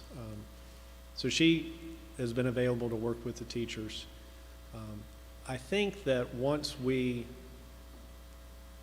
get into tomorrow, and Ms. Whiting and Ms. Steimling can start working with the teachers, and Ms. Steimling has a plan with how to help those teachers, she can work with Ms. Huffman.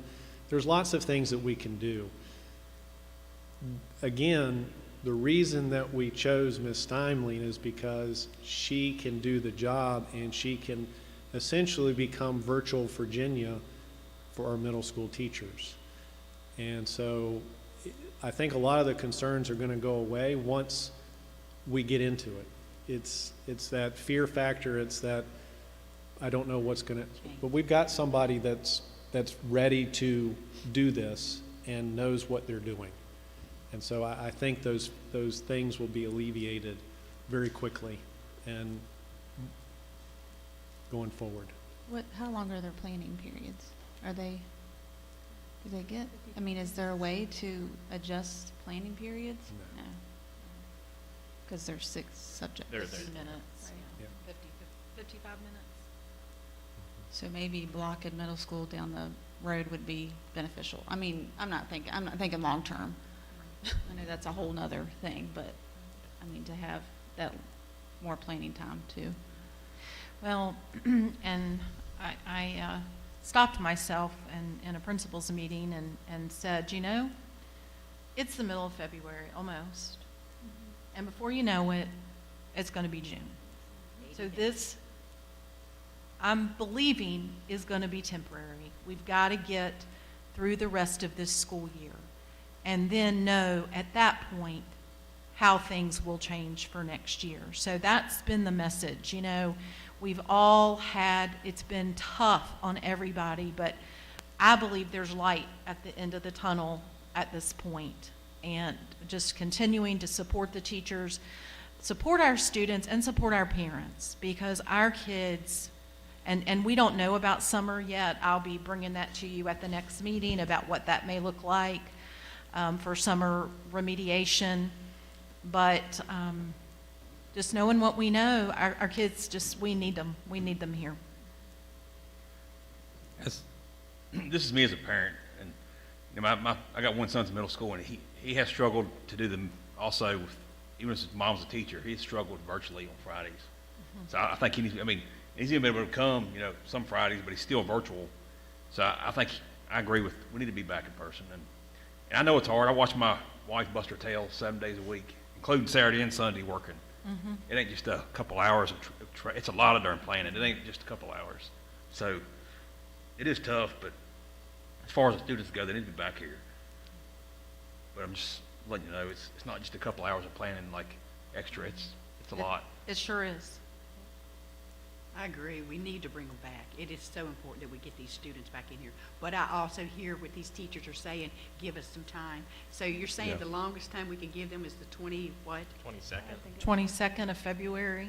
Is that enough time for you teachers to get ready? Mr. Blazy? That's 2 more weeks.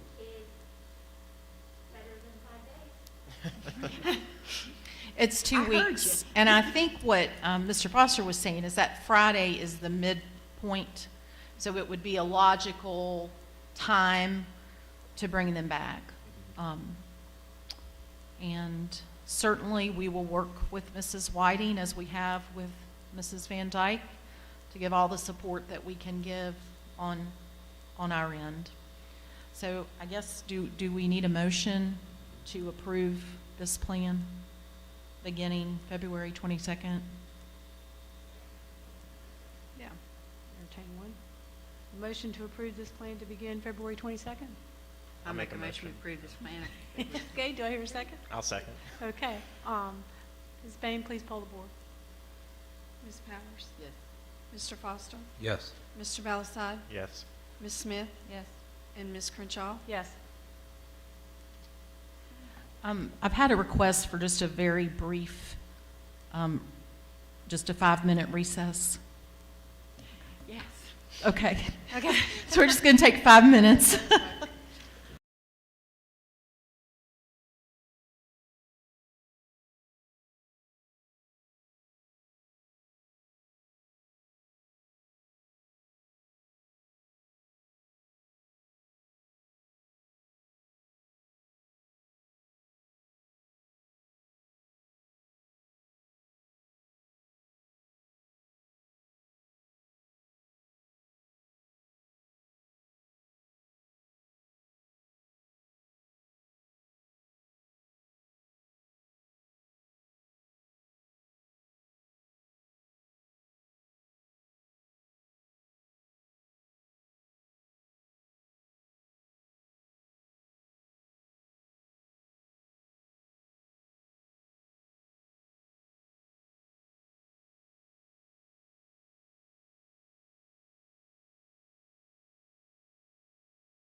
So, we are up to new business.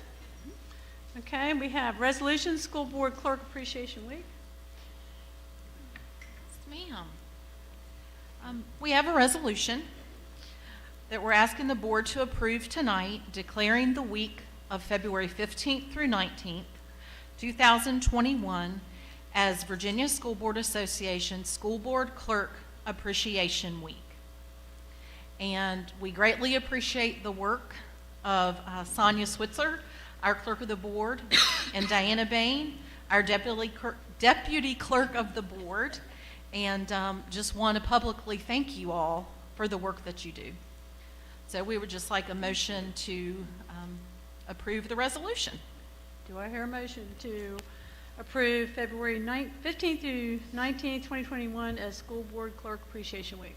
I'll make a motion, we make 15th to 19th School Board Clerk Appreciation Week. Okay, do I hear a second? Second. Okay, all in favor say aye. Aye. Aye. Opposed? Okay, motion carries. And again, thank you, Ms. Bain, for all you do, for keeping us straight. That's right. Okay, next, 8.2, Craig County Public Schools Protective Order Policy. Yeah. This policy is to meet legal obligations, Code of Virginia 22.1-27932, and it outlines procedures when there is a protective order for a student. So this is drafted straight from the Virginia Department of Education Model Protective Order Policy. And I am glad that the DOE has provided this, because in the past, we really didn't have any guidance when we had this situation. So now it spells out exactly what we need to do, forms that the administrators need to fill out. And so tonight we're just asking for approval of the protective order policy. Okay. So we need a motion to approve Craig County Public Schools Protective Order Policy. I'll make a motion, we approve the Craig County Public School Protective Order Policy. I'll second. Okay. Okay, all in favor, vote aye. Aye. Okay, opposed? Okay, motion carries. Okay, we have no unfinished business. Approval of the consent agenda. We need a motion to approve the consent agenda in one vote. I make a motion to approve the consent agenda. Okay. Second. Okay. All in favor, vote aye. Aye. Aye. Okay, opposed? Okay, motion carries. Okay, we have closed session. We need a motion for the school board to go into closed session pursuant to Virginia Code 2.2-37118.1 to discuss personnel matters. We do not have any Oh, we closed don't have it? session today. Oh, okay. Never mind. Yay. Yay.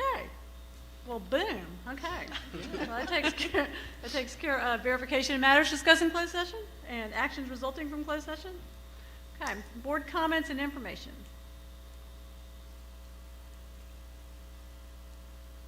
Any board comments? I just want to thank everybody. Oh, The presentations were really Yes. phenomenal. Thank you for all your work on the budget presentation and The speakers, and the on letters, the instructional plan. Yes. letters from the teachers. And yes. And I all would the really teachers. like to thank the elementary for our little handprints, our little hearts. It's so nice, yes. adorable. Thank you. Those are lovely. Yes, thank you, Ms. Van Dyke.